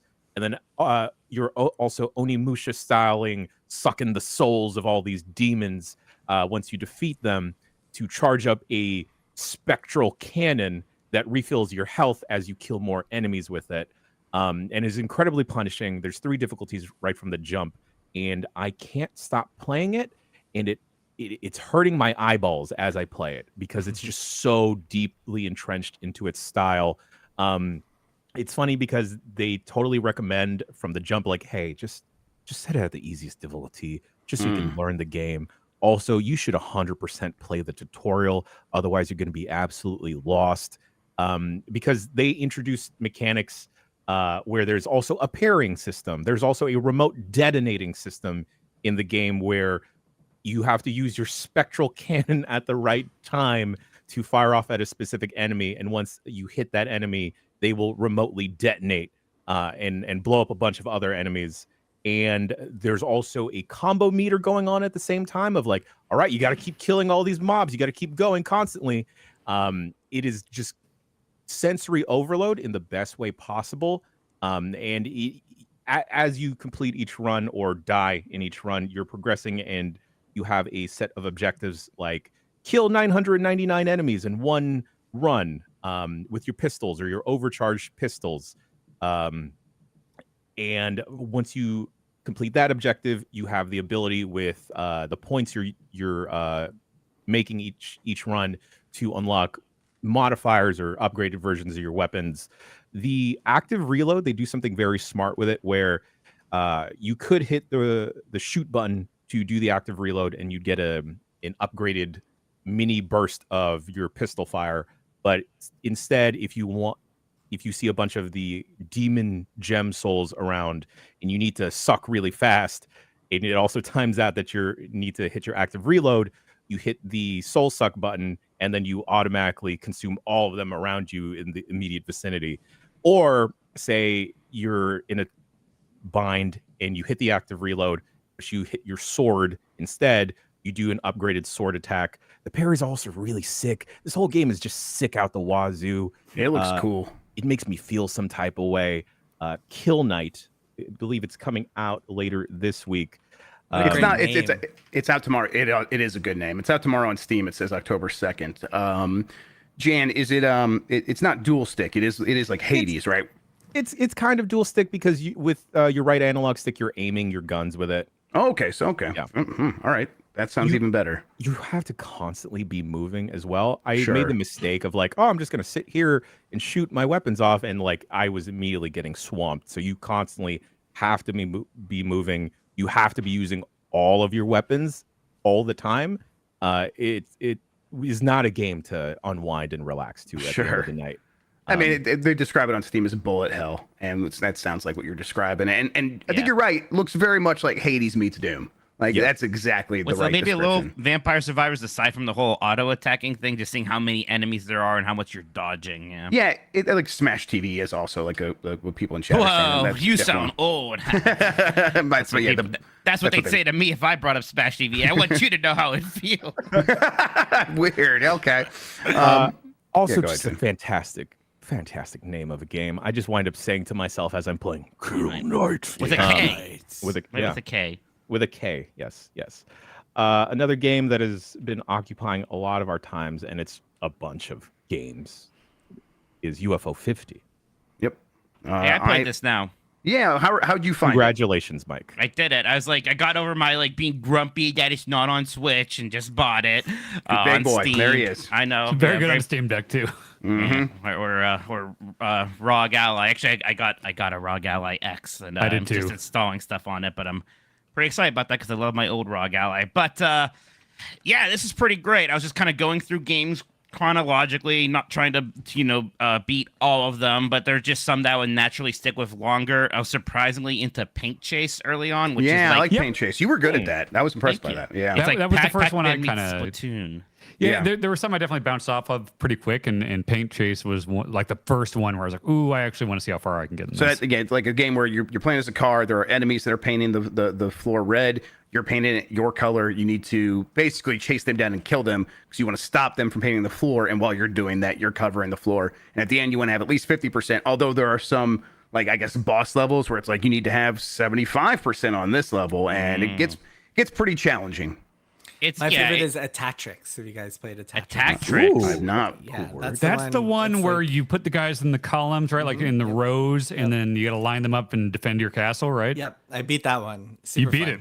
Oh, Okay. yeah, super fun. That was my I got a favorite. few levels into Oh, that. I did do fun. this one. Yes. Okay. That's an early one, yeah. Have you guys beaten any of the other ones? Because the only ones I've beaten so far are Barbuda, the very first game. Oh, And you you beat beat that. Barbuda. Wow, yeah, impressive. it was like a sort of I kind of accidentally locked in, which will happen to me sometimes, where it's like I don't love this, but I've already learned 2 things, and I'm not going to let that go to waste. So I'm like, I'll just keep hitting my head against this wall, and I found like the one thing where it's like, oh, this lava's not really lava. I bet the first one I want to beat. So I played Mortal and I did really like it, but right after that is Velgris, the one where you're just kind of jumping upwards the whole time, and it kind of reminds me of that one Metroid Nintendo World Championship challenge that we were all doing for a while. I don't know why Velgris really speaks to me. It's been my favorite one so far. I also beat a Pilot Quest, which is the clicker idle game, which I started that. You should definitely start it. It's addictive immediately. Apparently, I just played it. I raw dogged it. Apparently, you can let it run in the background while you're playing other games. I guess so. This And stuff will still getting accumulate. your like moon shards or I whatever. guess- Yeah, guess people so. say you I- should play it first, so it starts running for you. See, I didn't know. So it's going now?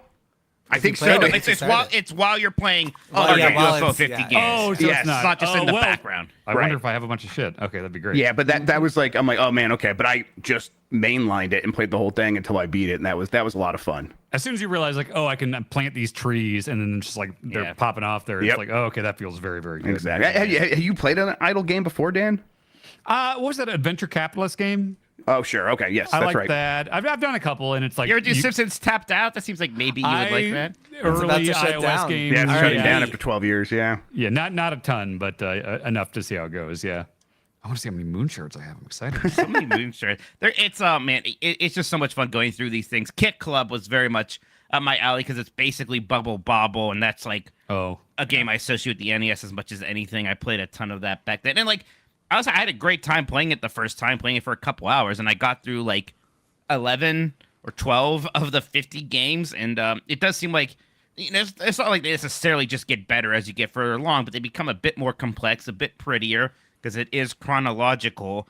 So I don't know. I'm just like so excited to see these other 38 games and how many other ones here I'm really gonna dig. What's My gonna gum up blow your plants- mind is when you get towards the end, you're kind of like, oh my god, how much did they put in here? And then you discover a full-on JRPG. Yeah, that's how. Like that. Have you played that one? I've been like wondering if anyone's actually spent time in dabbled that. with it. Yeah. I didn't. I mean, the problem is it came out when there was a lot of other stuff coming out. So I Right. imagine I'll be revisiting UFO 50 a lot in the like months to come to check out games like that. And I really want to play that point-and-click adventure, like Shadowgate style adventure can't wait for horror that. game. Oh, yeah. That just came out, right? Yeah.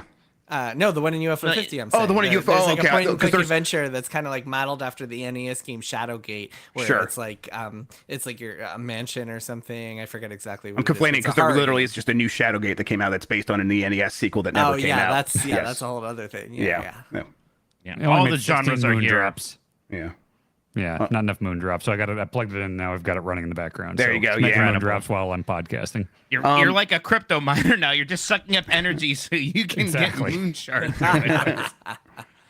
I have never really encountered any of the meta stuff beyond like reading the descriptions of the games, though. People keep hinting that there's maybe more there, but I'm like still not sure how I'm going to come across that. And I'm like at a point where do I let that try to happen naturally, or do I seek it out and just try to force it to happen so I don't miss it? And I'm kind of leaning towards letting it happen naturally. And if I never see it, oh well. And then at a certain point, I'll go look up the Reddit threads about the people who did find everything.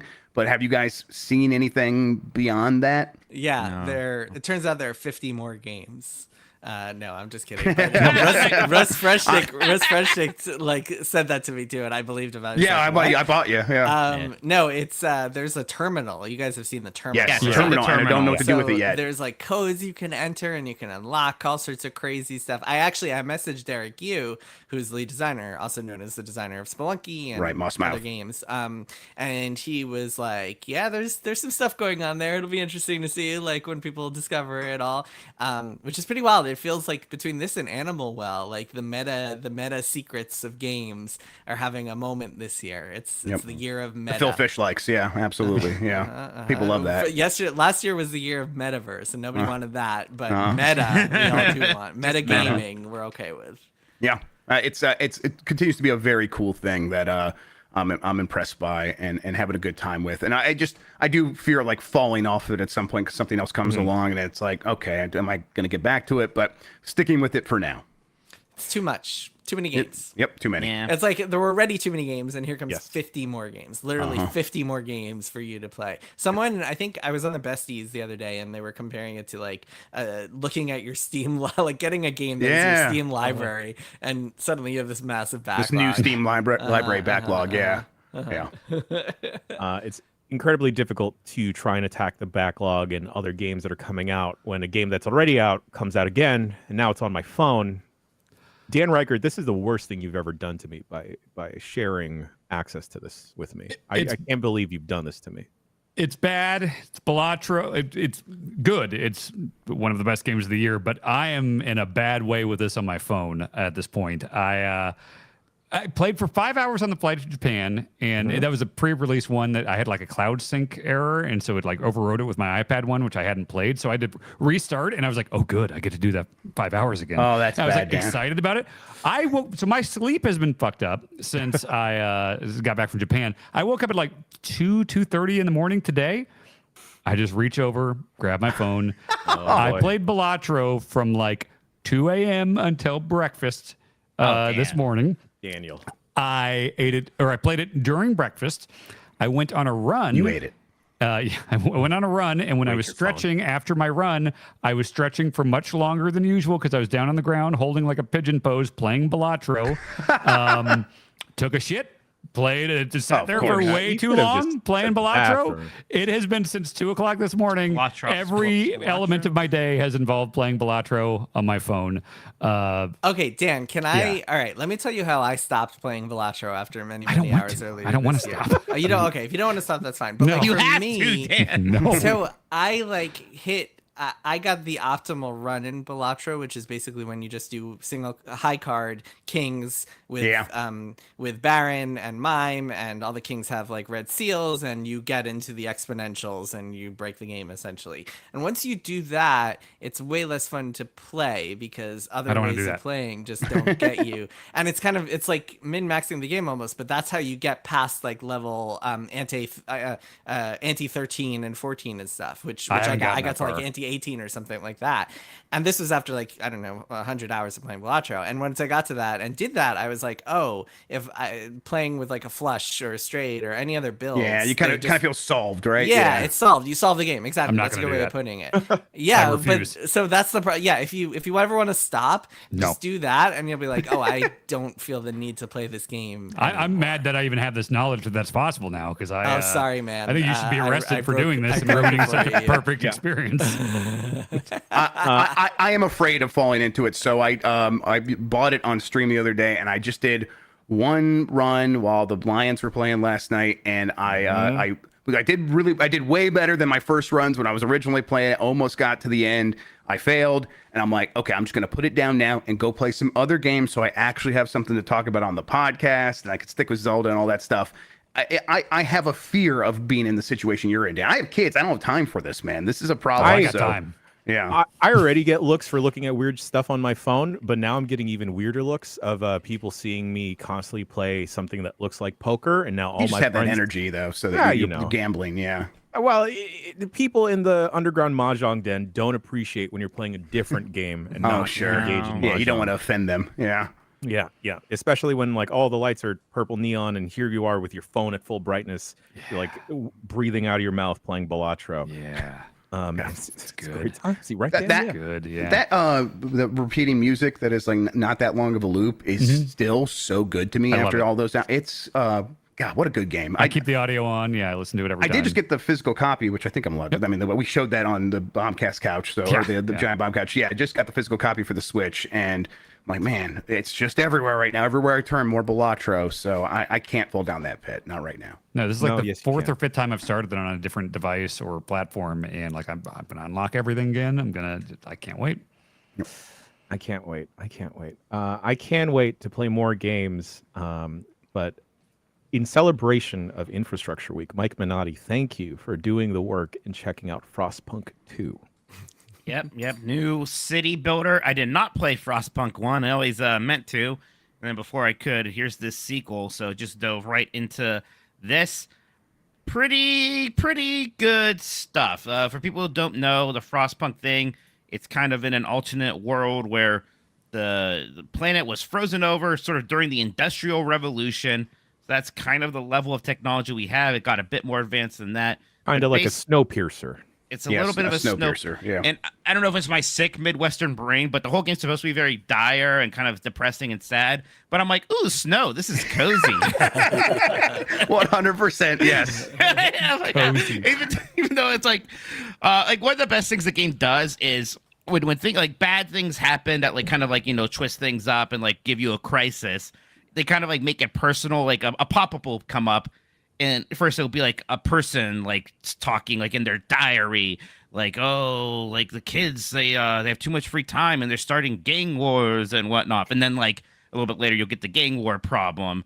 So it is that kind of makes it personal like that. But still, because it is like a city builder and I have this god eye view, I'm able to be somewhat dispassionate about things. So, I could do things that I would never do, like, send the children to the mines, which I hear that they yearn for.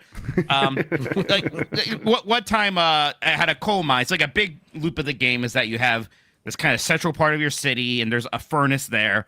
And it's a very resource heavy game. Right. So you need to kind of balance all of that. And one of the big resources is coal or fuel to keep the generator going. So you always have these coal mines or whatever. And there's this emergency like, the coal mine's like gonna blow up. Do we just like sacrifice the whole mine?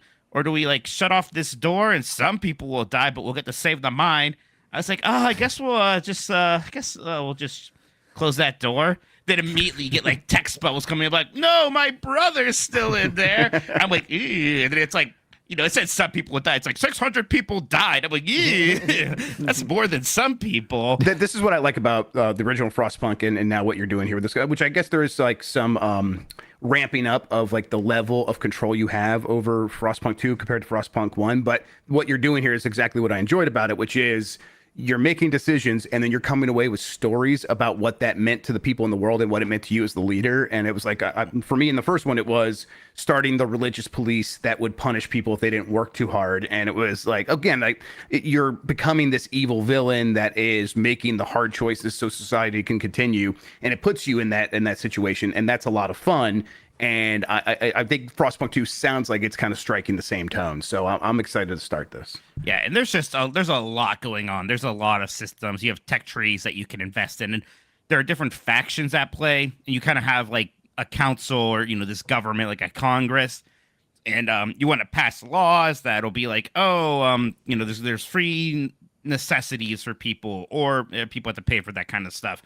Or like when I had that children problem and there was a child gang war, it's like, okay, well, we could pass a law so that all children have to go to school and maybe that's going to keep them busy. Just give them Fortnite and then they'll be busy. Just give them Fortnite and they'll be fine. Yeah. But yet sometimes you have to like play these factions kind of to get more votes. Like you'll see how many votes a law is going to get yays and nays, and there's a lot of undecideds. You can get one faction on your side, but then you have to promise them something like getting another law passed or investing in a specific tech tree kind of thing. And if you do that, then they're happy. You get, points with them. If you don't do that, they're unhappy.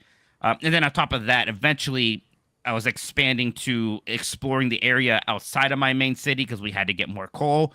So eventually I have like a whole nother settlement going on and I'm sort of trading between these two things. So even just after a couple of hours, the complexity was pretty intense. In a way, I was still enjoying But it was also like when I was done, I was like, okay, good. Head kind of hurt. That's a lot of stuff to take care of. Who knew that managing a post-apocalyptic snow city would be so stressful and hard?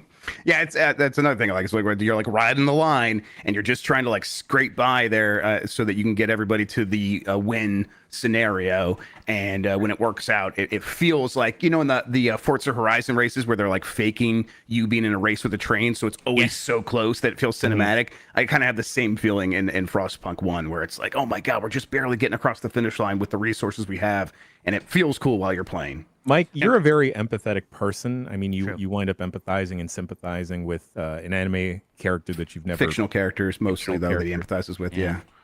Is any of the dourness of this game bugging with you or sticking with you at all? It's funny because, like, I streamed it and I had a lot of people in my chat being, like, worried for me. Like, oh, Mike might not like this. This might depress him.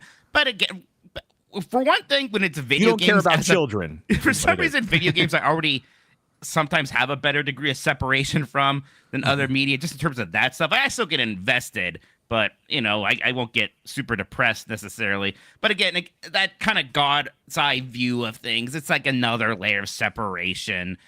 Even though they do things like those kind of testimonials from the on-the-ground characters that help make things feel a bit more real, it is kind of still all numbers on a spreadsheet, right? Like, it's terrible. I get that, but it's like, here's how many workers I have, and oops, now 200 died because of an outbreak. That's a shame, but I'll just go on an expedition and find more workers, something like that. It's bad, but I get very video gamey about it. I think more games should have child gang wars. Yes, that's an incredible feature. Like that, I mean, I like I said before, I'm a little underwhelmed by Zelda Echoes of Wisdom, but like if it started off with a child gang war, I would be like, whoa, I can summon children and make them fight each other. Bam, kids from Kokoriko Village or fighting the kids from Hyrule Town again. I mean, that's what every Persona game is. You are a child gang going to war. Yeah, there you go. Dan Reichert. Yes. How do you think a child gang would fare against a horde of zombies in They'd Dead be Rising a zombie Deluxe child Remaster? gang very quickly. Oh, Yeah. Dead Rising Deluxe Remaster. Not a ton to say about it, other than just it's a really good remaster. It looks great, runs great. Some of the sticking points that bugged people originally about the save system and things like that have been kind of ironed out. It auto saves. It's everything works there. Obviously, the small text stuff got fixed forever ago, and that's not a problem here. So you're not still playing on a CRT. That must have helped. Yeah. Well, no, I actually so I played this a lot on because I got the ROG Ally X as well, and so I thought this would be a good one to test on the Steam Deck versus the ROG Ally X, and because I'm trying to. I haven't used the ROG stuff before, and so I'm trying to figure out like the use case for it's like, okay, when would I play a game on the Ally X versus the Steam Deck? And I think Dead Rising was like a perfect example because it's one that I noticed that like, okay, I can crank everything up to pretty much max on the ROG Ally X, and it runs very smoothly, good frame rate and everything, whereas it really chugs if I do it on the Steam Deck. But then I know, like, Grub, you've been in that ecosystem longer than I have with like the Ally stuff and everything. Here's my takeaway is that like, if it's a game like a Dead Rising that's going to kind of, push the hardware a little more, it's better to use the ROG Ally X. If I'm like at home, I'm going to be on the couch watching wrestling for a couple hours or something, I can charge it. Maybe not the thing I take on a flight to Japan or something like that. Whereas like the Steam Deck is better for if I want to play a bunch of UFO 50 or indie games or something, that will get more out of like, the battery life seems longer. Did you turn down the TDP on for UFO? I've it down to 5, and it's fine. Yeah. Yeah. And so, but the ROG has that too. It's got those 3 different settings where it's got like definitely. The turbo one and everything. And if I go turbo and everything, like it'll run Dead Rising very, very well. So yeah, it's like I'm finding that like Steam Deck will probably be my long haul kind of flight stuff. That seems right. Indie games and things like that. And then the Ally X, I'll play on my couch. Maybe I've been playing Star Wars Outlaws on my original Ally, for example. So yeah, totally. Yeah, the screen's really good. Like, it just seems pretty powerful. I like the form factor of it and everything. So I'm definitely impressed with it. And I think I'm starting to understand. Because I was reading conflicting things about the battery. Some people were saying it's got more battery than the Steam Deck OLED. And some were saying it has less. And it's like, I kind of think it just depends on what you're playing. Yeah, if you have it on turbo, it's using more power than the Steam Deck would ever use, I think. And then if you plug it in with the adapter that comes with it, it gives it like 5 extra watts. So you get even more power. So that's why I like plugging it in and playing in bed when I'm playing Star Wars Outlaws, and it works pretty well.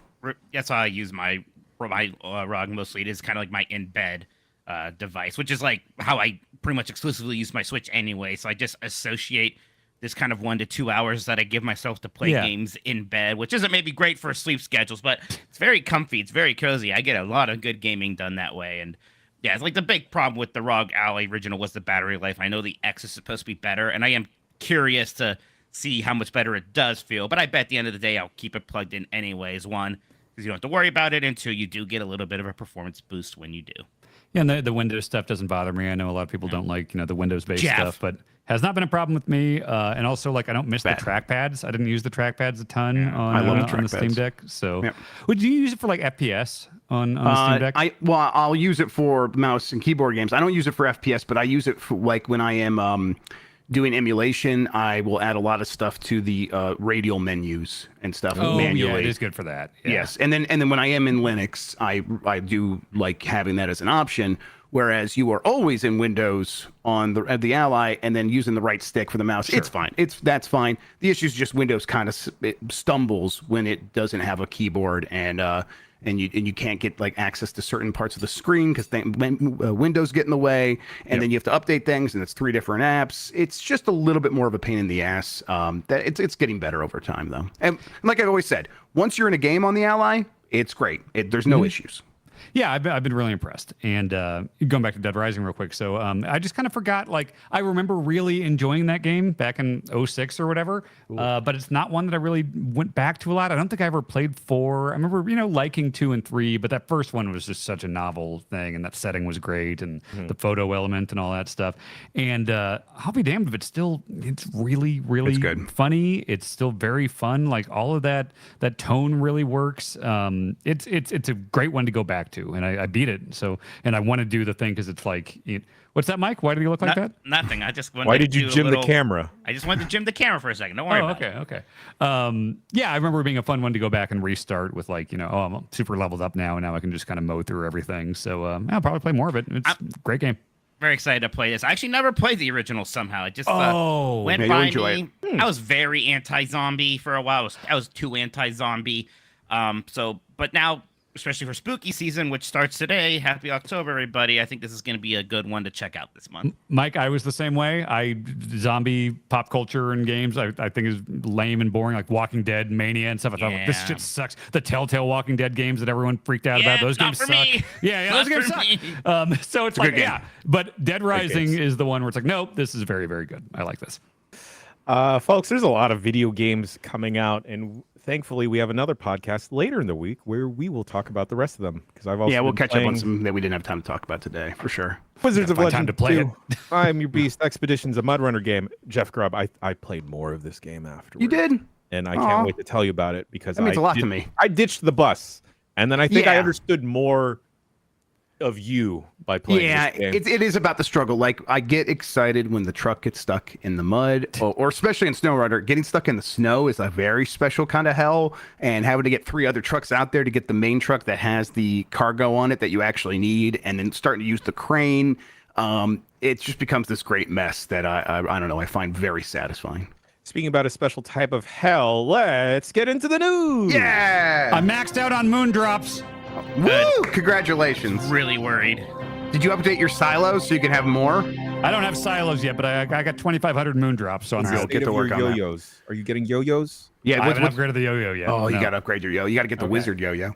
I keep dying every time I go into the field. Oh yeah, me too. I did that for a very long time. All right, let's make the news pretty breezy. Star Wars Outlaws is highlighting Ubisoft's current woes. They apparently only sold 1 million copies according to one report in the first month. The response to that has led Ubisoft to delay Assassin's Creed Shadows into February, and Ubisoft says that their board is launching a review of the company.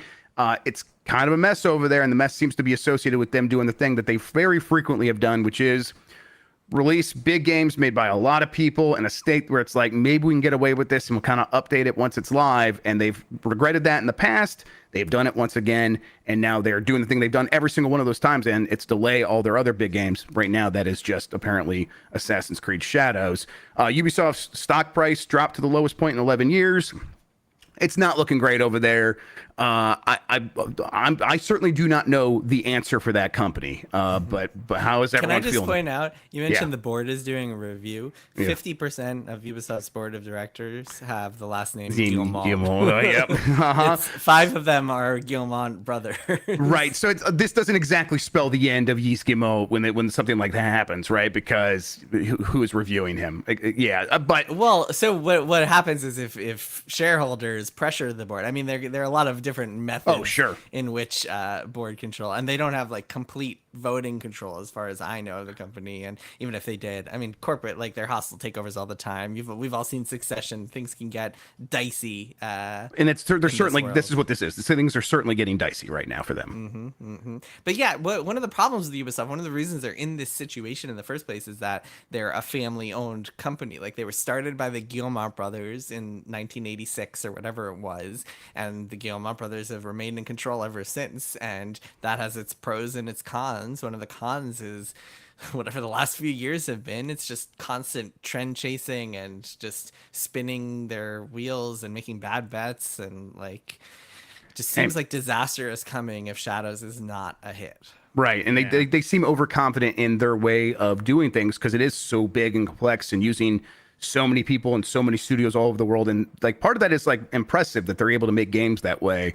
And it is bigger than kind of the way anyone else does it. But now, when they're in a situation where it's like, hey, these games aren't finished and we do got to get them out so we can make some money back, and then they're forced to delay it, it looks really bad. And it probably because it is. And Assassin's Creed Shadows it's in a precarious situation where it was maybe one of the bigger games come out in the second half of this year. And now it's in a February that is very crowded. And of course, people keep pointing to Ghost of Yotei that just got announced as being some competitor next year. But there's an Assassin's Creed audience that is hoping this game will come out and be good. But a lot of it's just going to be left to be seen until they can actually get it out. The big issue apparently has been that the game, it was going to be messy with bugs, and other than that, it was finished. So they're just talking about polish, as they frequently do. Jason, when you talk to people that make games, this amount of a delay, is it enough to sort of deal with that kind of issue? With bugs, yeah, definitely. I mean, 3 months can make a big difference when it comes to launching a game that feels polished and a game that doesn't. Yeah, definitely. 3 months can make a significant difference. But notable that, like, they're still keeping it within the fiscal year, which ends at the end of March, and that strikes me as something they have to do for fear of really upsetting investors. I mean, investors are already spooked, and that's why the stock is plummeting. But yeah, 3 months is a good amount of time to fix bugs. It's not enough time to overhaul the whole game. Even a year wouldn't be enough to overhaul the whole game, but it doesn't sound like they need to do that. I think they're pretty confident. What I've heard from folks at Ubisoft is that, like, Shadows is pretty good, and that, like, if it's fixed and in shape, it should be pretty good. It's not like mind blowing. I heard that the next one, Hex, is that what it's called? Neo, I think was the code name. Right, that sounds right. That one is supposed to be like totally different and unlike anything that, like, the Holy Roman Empire for that one. Holy Roman Empire, the Roman Empire stuff. That one is supposed to be very different, but if they make it that far, right? But Shadows, I think, is just gonna be another, like, good, like, Origin / Odyssey / Valhalla style Assassin's Creed game, which I'm all up for. I loved all 3 of those games, so I'm totally down for that. Jason, I'm pretty interested to maybe hear what you think is the cause for Star Wars Outlaws woes. That's a pretty soft launch for that, and it seems like there's, like, so many things you could point the finger to. Like, maybe Star Wars has kind of lost a step, is in a bit of a bad way. Is it just that the game came out too early and in sort of a rough state? Or is it because so many people do know they can wait and buy Ubisoft games on a sale? See, like, even when I factor all of that in, I'm still, like, a little bit shocked that a big Star Wars game like this is only going to sell like 1 million units in its first month. It's kind of bizarre. Yeah, the oversaturation is a big part of it. The kind of mediocre reviews is a big part of it. I think Star Wars games, Jeff, you might know this better than I, but if I remember correctly, the second Jedi did not hit expectations. It's not the way the first did. Right. That's why they did we're releasing us on PS4, Xbox One. That's right. Yeah, right. Yeah. So I think that So yeah, part of it is that Star Wars is oversaturated. A big part of it is, like we mentioned before, those black hole games. Like, people aren't buying new games to the same It's so degree they easy to were ignore earlier. a game today. Yes. Yeah, like nothing is hitting quite the way that people wanted to. If you look at all the AAA games this year, other than Black Myth Wukong, which is an exception because it's mostly Chinese audience who are just super into that game, I can't think of many AAA games this year that have like done beyond expectations. Maybe Warhammer, maybe I guess Helldivers 2 is the biggest example, and even that is a service game. You look at Rebirth, Final Fantasy VII Rebirth, that's probably the best reviewed AAA game of the year, and even that like failed to hit like Square Enix's expectations. So yeah, it's the industry, the video game industry is in a weird place at the moment, and it seems like a lot of people are just kind of like treading water for a while. I think a lot of people are waiting for GTA 6 to come out, which will then like buoy sales of the PlayStation 5, which will then lead to more people buying PS5 games. I think that's maybe, or maybe they only play GTA 6 for the next 10 years. Well, that's the thing, right? So the thing that I'm really keeping a close eye on is if Dragon Age Veilguard does well critically, like if it's an 85 plus Metacritic and like people really like it, which I expect that it will, and then it doesn't sell quite as well as EA hopes, then I think we're like AAA is really in trouble. Right. That game is like, it's set up to be doing really well. Dragon Age, it's been 10 years since a Dragon Age game, so there's a big appetite for that. If it's like critically well received and people still won't buy it, it's multi-platform, unlike Rebirth. If it's critically well received and people don't buy it, that's a concern for It's a good litmus test. You're right. Yep. It's the kind of thing where it's like, because a game like Baldur's Gate 3 can come out and shock the world and take over everything. But these publishers even when they have a good game, can't seem to capture that same kind of success. And I don't expect them to capture that kind of success, but to still have a big hit here, if it's like 85 plus, like you said, and if it misses, it will maybe illustrate some other issues that are deeper seated, which I just think is maybe, if I were trying to diagnose that, it's like gamers don't seem happy with gaming right now. And that is a weird and scary thing for these companies spending a lot of money on everything. Tony Hawk is kind of suggesting maybe there is more Tony Hawk's Pro Skater. He says there will be a future, even though he's not supposed to tease anything about what the future of the series is. That can mean anything. I am choosing to get my hopes up because I am a fool, and I'm hoping this means more Tony Hawk's Pro Skater for real. Tony Hawk's Pro Skater 1+2, best-selling Tony Hawk game by my understanding. So why not make more of that? Would you What if rather he's just have? Go ahead. What if he's just going to guest on the Hawk Tua podcast? Now Oh, that's a that'd be possibility, of course. Number 3 podcast on Spotify. The Tony Hawk Tua. You know, Yeah, course. I Hawk get it. Tua's Pro Skater. Yeah. I'm like, I'm never gonna listen to that, but I'm always like, yeah, get that bag, meme girl. Oh, of course. All right, Yeah, I'm proud of her. let's go. Of course. We're all proud I of don't her. care. Dan, Would you rather have a 3 remake or a new Tony Hawk game? I'll take what I can get. I think those would both be fantastic. Yeah, Go I'm straight not- to Underground. I want Underground. I want to Underground's punch good. Eric Sparrow in the I'll face. take any of that. American Skateland 2. I don't care. Yeah. Sure. I guess I'd be a little bit worried about the new thing just because, like, the scars of Tony Hawk's Pro Skater 5 still hurt a little bit, whereas I know a remake of Tony Hawk's Pro Skater 3 is going to be amazing. But I would also, like, respect them doing a new game a little bit more, I suppose. I also think if they did a new one now, I don't think it'd be another 5 situation, considering 1+2 was like done properly, you know? Yeah, Vicarious Visions now Blizzard. Like, there's no chance those people come back and work on Tony Hawk, right, Jason? I don't know. They're Blizzard Albany now. They were working on Diablo and Overwatch too, so it seems unlikely that they would move to a Tony Hawk game. But under Microsoft, you never know what's going to happen with any of these studios. And Microsoft changes its minds every 3 months about everything. So Tony Hawk's cooler than those games. Yeah. Maybe the Hellblade 2 team's going to work on Tony Hawk now. It's like, forget this narrative garbage. Yeah. Just Or close they up to do a Tony. really... Just Tony Hawk getting his leg stuck under a rock and grimacing for 20 minutes. Great, that sounds fun. narrative Yeah. heavy one. I mean, that was the whole thing with Thug, was the rich narrative, right? Right. No, you could get off your board and walk around, and then you could import your face. You had to connect. How did you do that? Because I remember Game Boy sending camera. Yep. No, I remember like I had to upload a JPEG of my face to like a website, but then how the fuck did I get it? Did I have a network adapter at that point? Did you have to? For Thug, I can't think of how else you would. You must Could have you had get it, it on of a course. memory card? How Yeah, did we do you weren't that? using a Dex drive. Were you using for a sure. PlayStation Eye? Maybe you're using a PlayStation Eye. An iToy? No, I think I iToy. might have gotten it. the network adapter. Yeah, it was through the website. You're Yeah. playing a lot Yeah. of Resident Evil Outbreak or whatever that was no, called? there was a Ratchet and Clank online mode for Deadlocked. PS2 that I tried. No, they had one in like one of the normal Ratchet and Clanks. Deadlocked was like a mobile or something, wasn't it?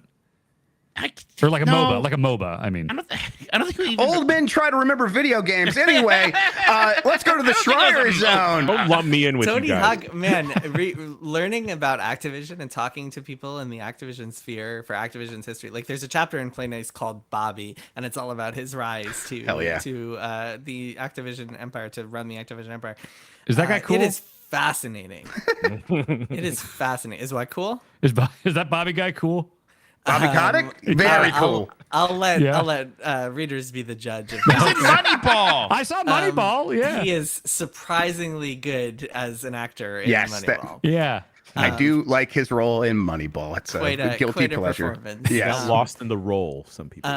So he would take a hit franchise and then just turn it into. I have an anecdote in the book that is like this guy who was running the Guitar Hero franchise for a while, and he was talking about how he's in a room with Bobby and they're putting together a presentation, and Bobby looks over him and he's like, "Great job, but I want to get to a new Guitar Hero game every quarter, and then I want to get to a new Guitar Hero game every month." Yes. He has to understand oversaturation at some point, right? He just believes that like players are just like insatiable like content, and then he also believes that like if it's going up into the right, the arrow just keeps going up into the right. That's my understanding of economics. He'll just kill the franchise and move on to something else if it doesn't. It always worked until it didn't. So and for Call of Duty, it worked forever and still works to this day. So Tony Hawk was a victim of that, which is why nobody can remember all the different Tony Hawk games and which is what and which did what, and there are just so many of them. It's fascinating. Who can forget Tony Hawk Ride? I've got the board in the other room. You won't be able to forget it when we make you play it for Blight Club, so don't worry. We're gonna get you at that first. Damn it. I don't have a Kinect, and I will not get one. We'll send get you one. Yeah. I've got It'll like get two. I can send lost you one. in the mail. My dad did just find my unopened Kinect, and he threatened to send it to me, and he doesn't understand that it's a threat. So, all right, let's go to the Schreier Zone. You've been out doing a lot of podcasts. The Schreier Zone for like 2 hours now. Yeah, a little bit. This is the deeper Schreier Zone. We're going a level favorite down. Sonic level. Yeah. Gotcha. Your book's coming out, so you've been talking a lot of tidbits. People like Ben Hansen won't let you leave the podcast till you give them scoops. So I have a handful of things here. I'm just going to say the names, and you can tell me what's really going on. For example, apparently they're working on a new StarCraft shooter at Blizzard, the third one in a long lineage of StarCraft shooters that never come out. They cannot quit StarCraft shooters. It's true. The first one was StarCraft Ghost. That one, I think a lot of people know the story. I remember that one. It was well documented. I mean, it was announced and it was like demoed at trade shows and stuff. People played it, and it went through 2 developers before it was finally killed. One of the reasons it was killed, fun fact, is that it was like due to come out, or it was like heavy in development during a console transition as everyone was moving from the Xbox One to the Xbox 360. Oh, it's going to get Daikatana. Sorry, not Xbox One, Xbox OG to the Xbox 360, or like PS2 to PS3 era. And everyone was worried that like the Target and the Walmarts of the world wouldn't stock an old gen game like at the front of their store. And it's crazy to think that once mattered. Like this was 2005, 2006, and it really made a difference if you 20 years ago store top shelf placement at Walmart and Target. And so one of the reasons they killed it is because of that, and because it was one of the reasons that Walmart and Target did that is because the new generation was $60 and the previous generation had been $50. And so some people at Blizzard thought that the multiplayer for StarCraft Ghost at the time was super cool and that it should have been released as like a standalone digital title or something like that, but Blizzard did not seize that opportunity and was very distracted with the rise of World of Warcraft at the time anyway. World of Warcraft was just absorbing everything, so they wound up shutting down that project and putting all those people on what they called like the Blizzard console team and started prototyping other stuff, and then Rock and Roll Racing 2 into game. I don't think Rock and Roll Racing 2, that would have been cool though. I don't think that was one of them. So that was one, and then Project Ares was more recent. That was like a StarCraft Battlefield game, and that was canceled after like 3 years of development in 2019. that was canceled after kind of the Mike Morhaime to J. Allen Brack transition, and there was a lot of pressure from Activision, and it was kind of like, hey, Diablo 4 and Overwatch 2 are already super late. Why are you guys working on this other shooter when those people could be working on Overwatch 2 to get that out the door? Like, what are you doing here? And so there were a lot of pressures and conversations about that. And then earlier this year, a game called Odyssey, codenamed Odyssey, which was the survival game of Blizzard, that got canceled. And a small team under Dan Hay, who was the executive producer on that game and brought in from Ubisoft, best known as the Far Cry guy for a long time. That small team started prototyping another StarCraft shooter. And the purpose of me sharing this is not to be like, oh, look at the scoop, look about what Blizzard's making, but really just to point to this pattern of like Blizzard not being able to part ways of the idea of doing a StarCraft shooter. And here is hoping that this one actually comes out. Yeah, that's I mean almost 25 years of like at least trying to make a StarCraft shooter. Yeah, on and off, like a quarter of a century of trying to put one out. That's wild. Yeah, and I mean that would be nice and all. Part of me is like, boy, sure would be nice to get a StarCraft RTS again, maybe first. And I know you talked a little bit about some people want to do Warcraft and StarCraft RTS again, but there doesn't really seem to be that much of an appetite, or there's a worry about how well that would actually do today. People wanted to do it and they couldn't, so they left. And a lot of those people, led by Tim Morton, who was the production director on StarCraft 2, went on to start a company called Frost Giant that just released in early access a game called Stormgate that I think has gotten mixed reviews, but it's in early access, so they have time to get it better, hopefully. Those guys tried to get a new RTS game off the ground, but there was kind of this belief at the highest levels of Blizzard that RTS games just were not selling anymore. And I think there was good reason for that. StarCraft 2 was still popular and is still popular today. Like, you can log on, and I do. StarCraft 2 is my game. I log in every once in a while, and it'll take me like 10 seconds to get a 1v1 match. So still a lot of people are playing it. But there was a belief within Blizzard on a dev and executive level that MOBAs had killed RTS games, and or other types of strategy, like Clash of Clans-ish games had killed RTS games. So they did work on a strategy game, and it was called Warcraft Rumble, and it came out late last year, and I don't think many people played it. It did come out, didn't it? Yeah. And they clearly had and they had their big that's more MOBA Clash thing of Clans too, than it is RTS. And the other thing, and this is interesting, another part of the nuance that I was talking about, because this is like something you wouldn't really think about, but a lot of the people who would be they couldn't find a director, someone who would be like a good position to actually direct a game like that, because a lot of the people who were designers or directors on previous RTS games were either no longer at Blizzard or didn't want to work on RTS games anymore because they'd been working on StarCraft 2 for so long. And so they wanted to do other things. Like, for example, Ares, that StarCraft battlefield shooter I mentioned earlier, that was being directed by Dustin Browder, who was the director of StarCraft 2. So he was in his own world. He didn't want to do like Warcraft 4 or whatever, or StarCraft 3. And now he's at Dreamhaven, where he's working on a different project. I don't actually know what it is, but it's something else. So the other thing to consider is that sometimes you just can't find the right person to lead a project like that who has the experience and know-how with the genre, and so that can also cause problems. Starblow. Yeah, damn right she does. Hardly even know Blow. Yeah. So this is another one that came up. Is this a real thing people should ever imagine could come out? No, so this was, a little bit of history here is that Blizzard North was the creator of Diablo. That was in the San Francisco Bay Area. Separate company than the Blizzard that we know of today that was in Irvine. And so they made Diablo 1 and Diablo 2, and after Diablo 2, they had this period of just complete chaos and floundering where everyone was burnt out. They were playing games all day at work. They were just kind of hanging out.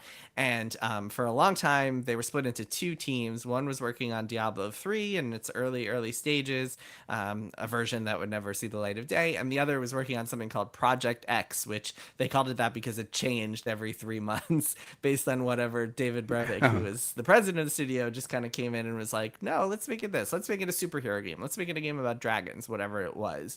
And then one day he came in and he was like, screw this, we're making Starblow. And everybody applauded because they knew exactly what that meant. Basically what StarCraft is to Warcraft, Starblow is to Diablo. It would be like, it's sci-fi, it's an action RPG, you're in space, space, you got a spaceship, you fight aliens, yada yada yada, the works. What a lot of people would have loved to play, and they started working on that.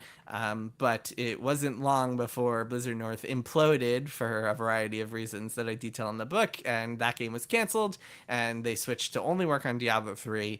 And then 2 years later, Blizzard North shut down, and Diablo 3 was rebooted again back south in Irvine, and didn't start from scratch, but was essentially rebooted. And then Diablo 3 took another 6 years after that. So no, Starblow is long gone. That is not happening. And then games is hard, huh? Yeah, apparently. Yeah, man. And then the other thing that you popped off this week, or maybe reminded people about, is that Horizon Online coming before Horizon 3 or whatever that will end up being. And that is a vestige, a part of the ongoing live service initiative at Sony.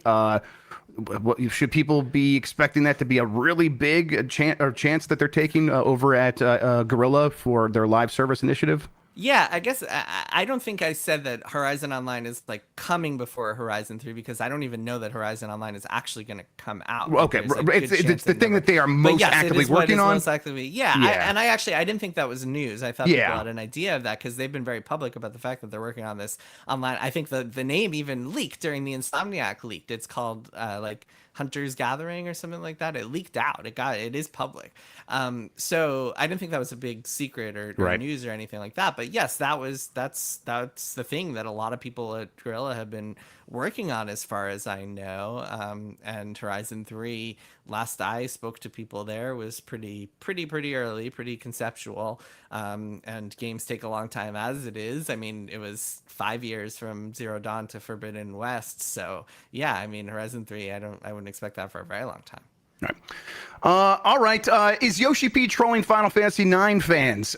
Square Enix's Naoki Yoshida has hinted that a potential Final Fantasy IX remake could span more than one title due to the game's extensive content. Basically, he was like, someone asked, hey, if you were going to remake another Final Fantasy game or any game, what would you want to do? And he said, I would do Final Fantasy 3, but then look at this Final Fantasy 9. There's so much content there. If we did that, wouldn't we have to put it across several games, kind of like Final Fantasy 7 remake? We've seen that this game has been part of that NVIDIA leak before. The suggestion there is that this is something that has been happening. He's not really saying that they're going to do the same thing they did with Final Fantasy VII Remake, right? Can I read you a quote? This is June 4th, 2020. This is Japanese. This is Google translated Japanese, but it's still close enough. Producer Naoki Yoshida denies rumors that he will be the main director of Final Fantasy 16. Quote, it's a rumor that is false and annoying. I intend to continue working on Final Fantasy 14 for a few more years.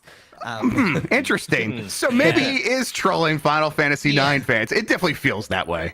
I mean, for one thing, I don't think they're going to want to do another multi-part remake after sales have kind of gotten so soft for the 7 remake. And it would never make sense in the first place for 9. Something that was going to have a narrower, more narrow audience in the first place. 9 was never. Yeah, I mean, that project, I don't know. I mean, I know it's real. I have no idea when it's coming. I don't know the development status of it or anything like that. But from everything I heard, it was not like the ambitious transfer. Like Final Fantasy 7 remake is a brand new game. This is not that. It's Persona 3 Reload is the kind of thing that everyone kind of maybe aims at. That might be a better comparison. Yeah, that sounds. That's kind of what that's all I kind of went from it too. And you know, it was at PAX East this year where Yoshi-P had a panel for Final Fantasy 14 Dawn Trail before it came out.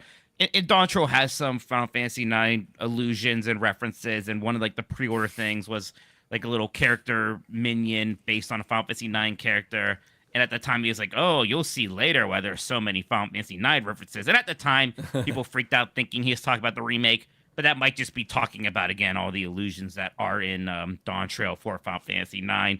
But he's been kind of coy about this stuff before. And as Jason's pointed out, he can kind of have fun with this stuff. And he will just sort of, lie sounds strong, but, intentionally mislead because it is the thing that he should be doing. He's working you, brother. Come out and say these things. I kind of want him to because it's sort of a depressing truth of gaming now to be like, well, that game from 2000 is too big to make now, right?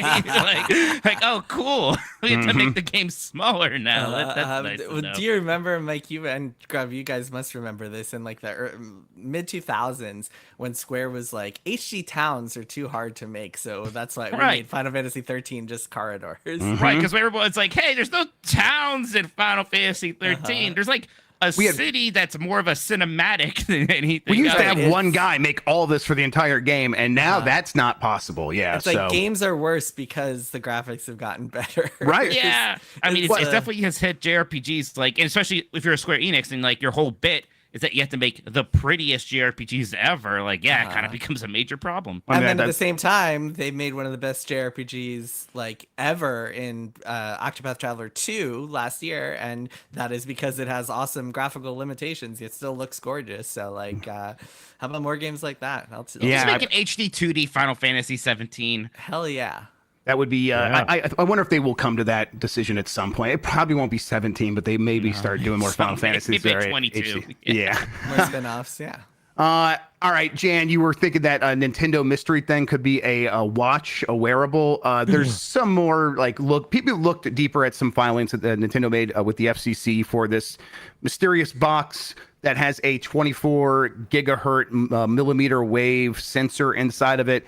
And they said it sounds a little bit bigger than a watch, maybe a small cube that sits on a desk. What if it's a clock you wear around your neck? Well, what if it's a clock that watches you while you sleep for Pokemon Sleep? It's maybe some of the speculation at this point. Yeah. Either way, it sounds like it will have a small screen. Or it could have a small screen. Will is such a different word. It could have a screen, and it will have they'll have the 2.4 gigahertz for Wi-Fi. No mention of 5 gigahertz, so it doesn't seem concerned with like a strong, fast connection, just something that will be able to have a long range. And then this 24 gigahertz radar that can sense bodily movements in a room. It sounds like something that maybe does sit on a nightstand, tells you the time, you could set an alarm, and then it tracks your sleep and could be like a health product. So something along those lines seems likely. Nintendo also apparently has a history of filing these sorts of things on behalf of the Pokemon Company, so this could be something like that as well. Kojima showed and talked a lot about Death Stranding 2 at Tokyo Game Show. The takeaway is it looks fucking weird still, maybe weirder than ever, with Dollman's dance moves and the Polaroid photo shoots of Elle Fanning and her friends. And then the release date is decided. They won't tell us because he said unforeseen reasons. But it's just crazy that he got Sam Bankman-Fried. To, Well, he's not so busy these days. He's more available than ever in a lot of ways, and less available in some. Kojima said they'll tell us the release date in 2025. Grub, can't you tell us the release date right now? Oh, please, no, don't. I've been avoiding asking you to give me all your scoops because I expect fair play. Okay, so you've probably heard the same thing because I heard this from people close to first party studios that like a lot of people are going to be announcing games for 2025 and just leave it at that 2025 until Rockstar announces their plans, because that is going to be like ripple effects everywhere. Oh yeah, nobody wants to be close to GTA 6. And a similar thing happened with Red Dead 2, but this is like 5 times as big. This is way bigger than sure. Yeah. That's the kind of thing where it's like that's just assumed by everyone that's talking. Like, well, of course we're worried about GTA. So, but yeah, these kinds of dates will be more common. Although they've been more common in general recently, where people announce dates pretty late. But yeah, you think that's what unforeseen circumstances means in this situation? Exactly. Is GTA 6 incredible? Like we cannot handle GTA 6. That actually rules. Did you guys see the photo shoot stuff and the dancing doll man? How are you feeling about Death Stranding 2 and Kojima's latest efforts? That doll guy, I'm into that dude. He I'm a all big right. fan of Doll Man. Yeah, I want him to be. It's like, remember the annoying head on your belt in Ragnarok, and he just all he did was like spoil like puzzle solutions. Annoying. He's great. Come on. I just hate it every time I went, oh, it looks like that ground is cracked. I bet you could jump through. Shut up. Let me figure it out. Like, I want a non-annoying, funny version of that for Death Stranding 2. I like that doll dude a lot. I don't want to. I feel like the PC version of Ragnarok had a toggle. They to, did. Like, yes, a verbosity slider. Yes. Oh, wow. yeah. I don't want to go against the wind too much here, but I'm a little bit over all the. God, you're such a fuddy-duddy. I'm kind of over the Kojima wackiness. You don't want to take fun Polaroids of your friends with me? Okay, no one said they were into that, Jan. I don't want to be on record saying that. I said I like the doll dude. Yeah, look, the Polaroid thing, the vibes were off on that one. I'm just gonna say it. I don't need the Pokemon Snap Leia Sadu, but I want to hang out with that doll dude. Yeah, it does feel like he just didn't press the button that makes all those ladies show their feet. That's what that whole segment felt like. It was very awkward. Just trying to capture friendship. Sure, I don't know why you're turning into something weird. You're right. This is all on me. And then Sony had their state of play right after we did Bombcast last week. Ghost of Yotei is coming in 2025. Astrobot CLD I wrote here. DLC is coming with 5 speedrun courses this fall. Date. Horizon Zero Dawn Remastered is real. It's launching October 31st. And then other things look cool. Monster Hunter Wilds, a Lunar Remastered Collection, Fantasian Neo Dimension. Oh, yeah, Lunar is awesome. I'm excited. Can I just say, please. Horizon, okay, so we all know Horizon 1 came out same week as Breath of the Wild. Horizon 2 came out same week of Elden Ring. Horizon Remaster comes out same day as Dragon Age 4. Yes. It's hilarious. Wow. They always find a way, every time. Always. Astrobot DLC continues to be the thing I'm most excited about, but... Yeah, Ghost of Yotei looked fantastic. It really does look good. Did they show a trailer? I've not, like, is it in motion? Did they show it? Like, Astro? No, for Yotei. I haven't seen it. Yeah. Yes. Yeah, it's cool. Yeah, looks good. Cinematic. Okay. Female protagonist, which has some people whining. The usual And their suspects feelings. whining. Sure. Okay. Yeah, kind of already attacking the voice artist, who seems incredible. It takes place 300 years later. There are like muskets, I think. There's like guns and stuff like that. So it's going to be a spiritual sequel in a lot of ways. But yeah, no, not a lot of connective tissue beyond that. Although as far as we can tell, who knows? That is probably a second half of the year game, I would imagine, next year. Yes. Right, which is like depends on GTA. Yeah, obviously, yes. Because it's easy to imagine a world in which they either bump it back or pull it forward, depending when GTA. Like if GTA is September, which I have a feeling it'll be delayed. I mean, this is not of course info, but no, it's a GTA game. But if they're like GTA, if Rockstar's like in March, GTA 6 is coming September or whatever, it's very easy to imagine Sucker Punch like pulling their game to August or pushing it to December or something like that. I thought it was a pretty good state of play just because of Ghost of Yotei and Astrobot and stuff like that. But how you all feeling about Sony's slate overall? I continue to be like, hey, but we're kicking it off with Ghost of Yotei. I bet there's a lot of other stuff in the works coming soon. Yeah, there's some interesting stuff. In terms of like big things, though, you have Death Stranding 2 and now Ghost of Yotei, and it seems like, to me, those are both probably second half 2025 games. So it could be kind of, and there's already been a lot of these. It seems like it could be another pretty big drought in terms of big first-party PlayStation Studios releases until we get to that second half of 2025 again. Yeah. I don't know why I've suddenly become Horizon curious. Why? Play the Lego game. It's really funny. Okay.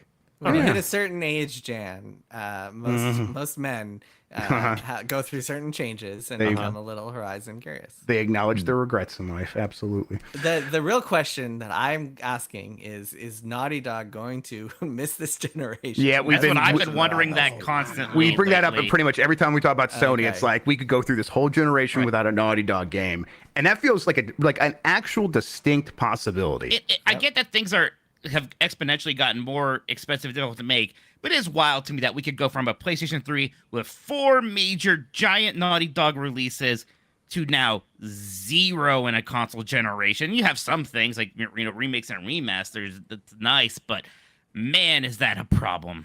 That's what happens when PS3 you put was so many years into an online game that doesn't happen. Yeah. Yep. You're saying PS3 had 4?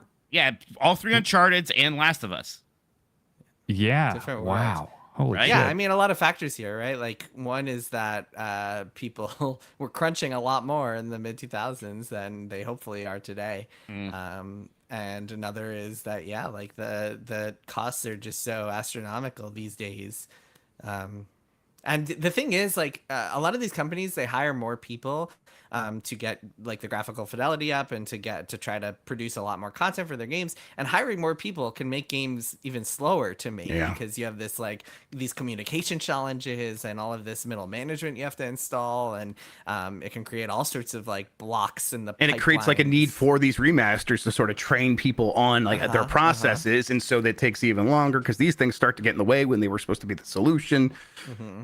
And you combine that with the fact that like a team might spend 7 years on a Suicide Squad and then it completely flops, and it's just like, yeah, we talked earlier about lack of sustainability in the video game industry. Yeah, I mean, here you have it. Yeah, this is all that, like just in one spot. All right, Jan, I'm gonna say that does it for the news. I'm gonna hand the show back over to you, bud. Okie dokie. This podcast is getting a little cranky. It needs to take a quick little nap, and then we'll read one email and end the show. It better be a good one. Right after this.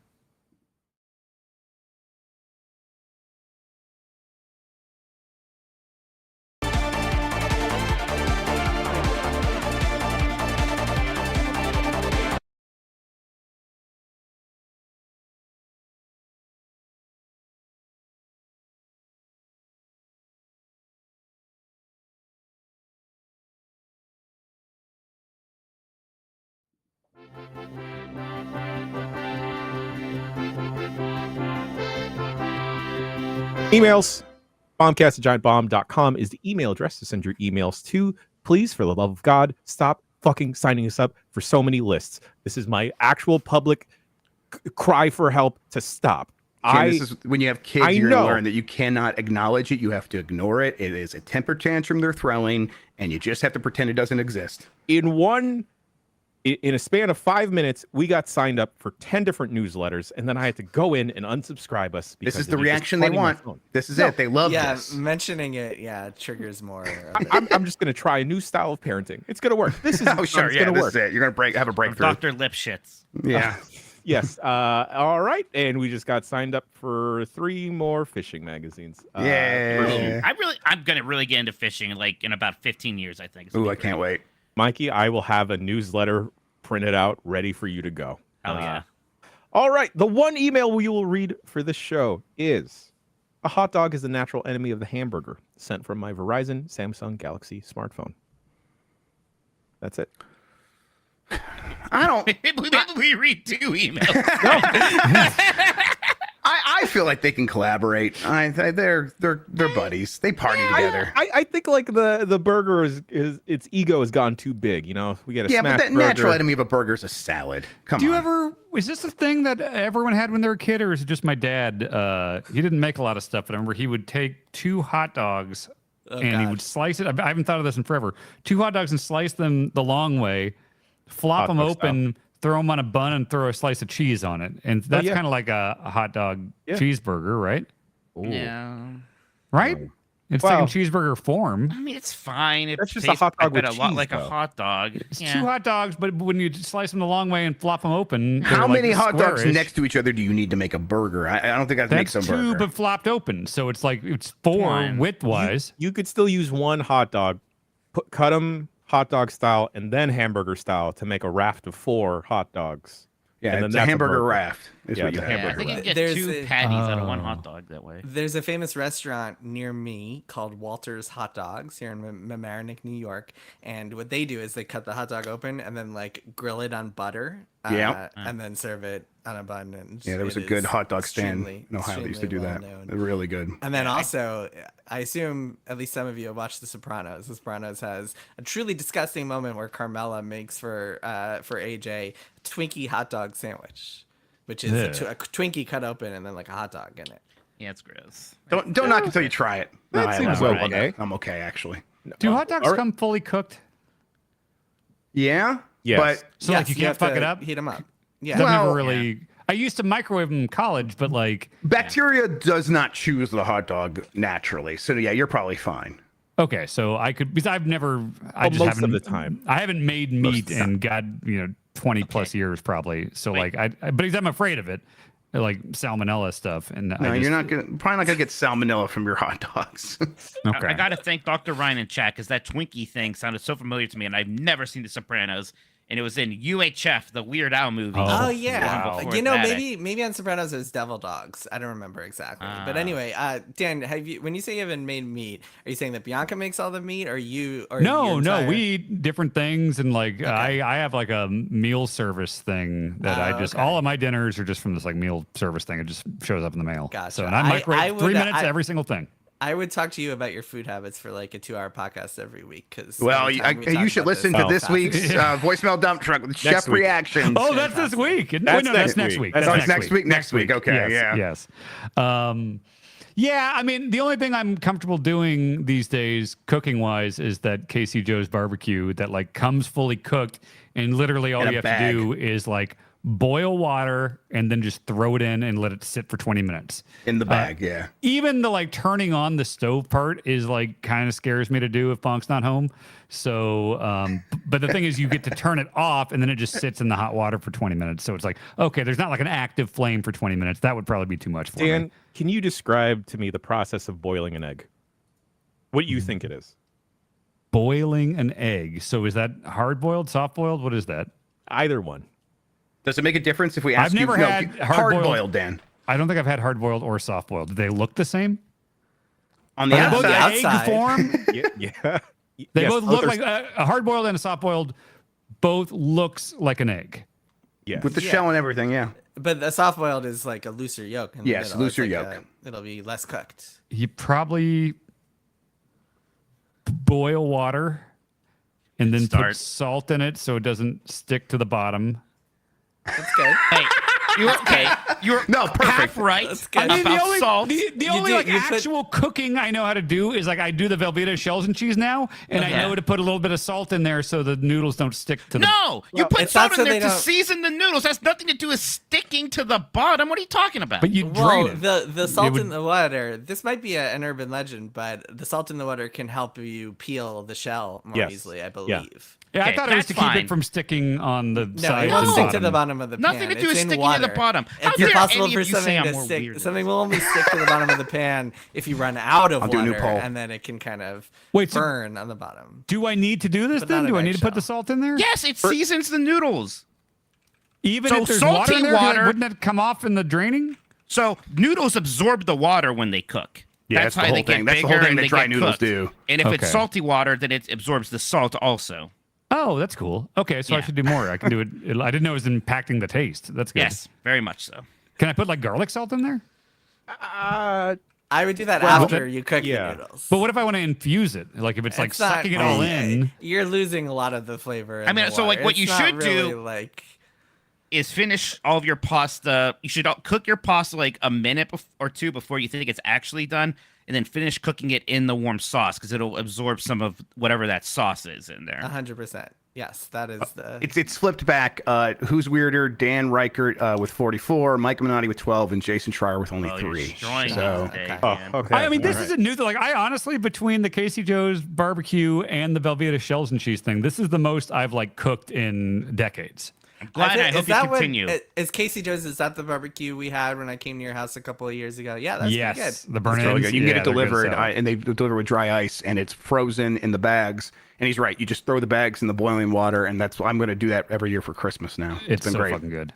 Dan, when we're all in town for the Game Awards, you and I are going to make fried rice together.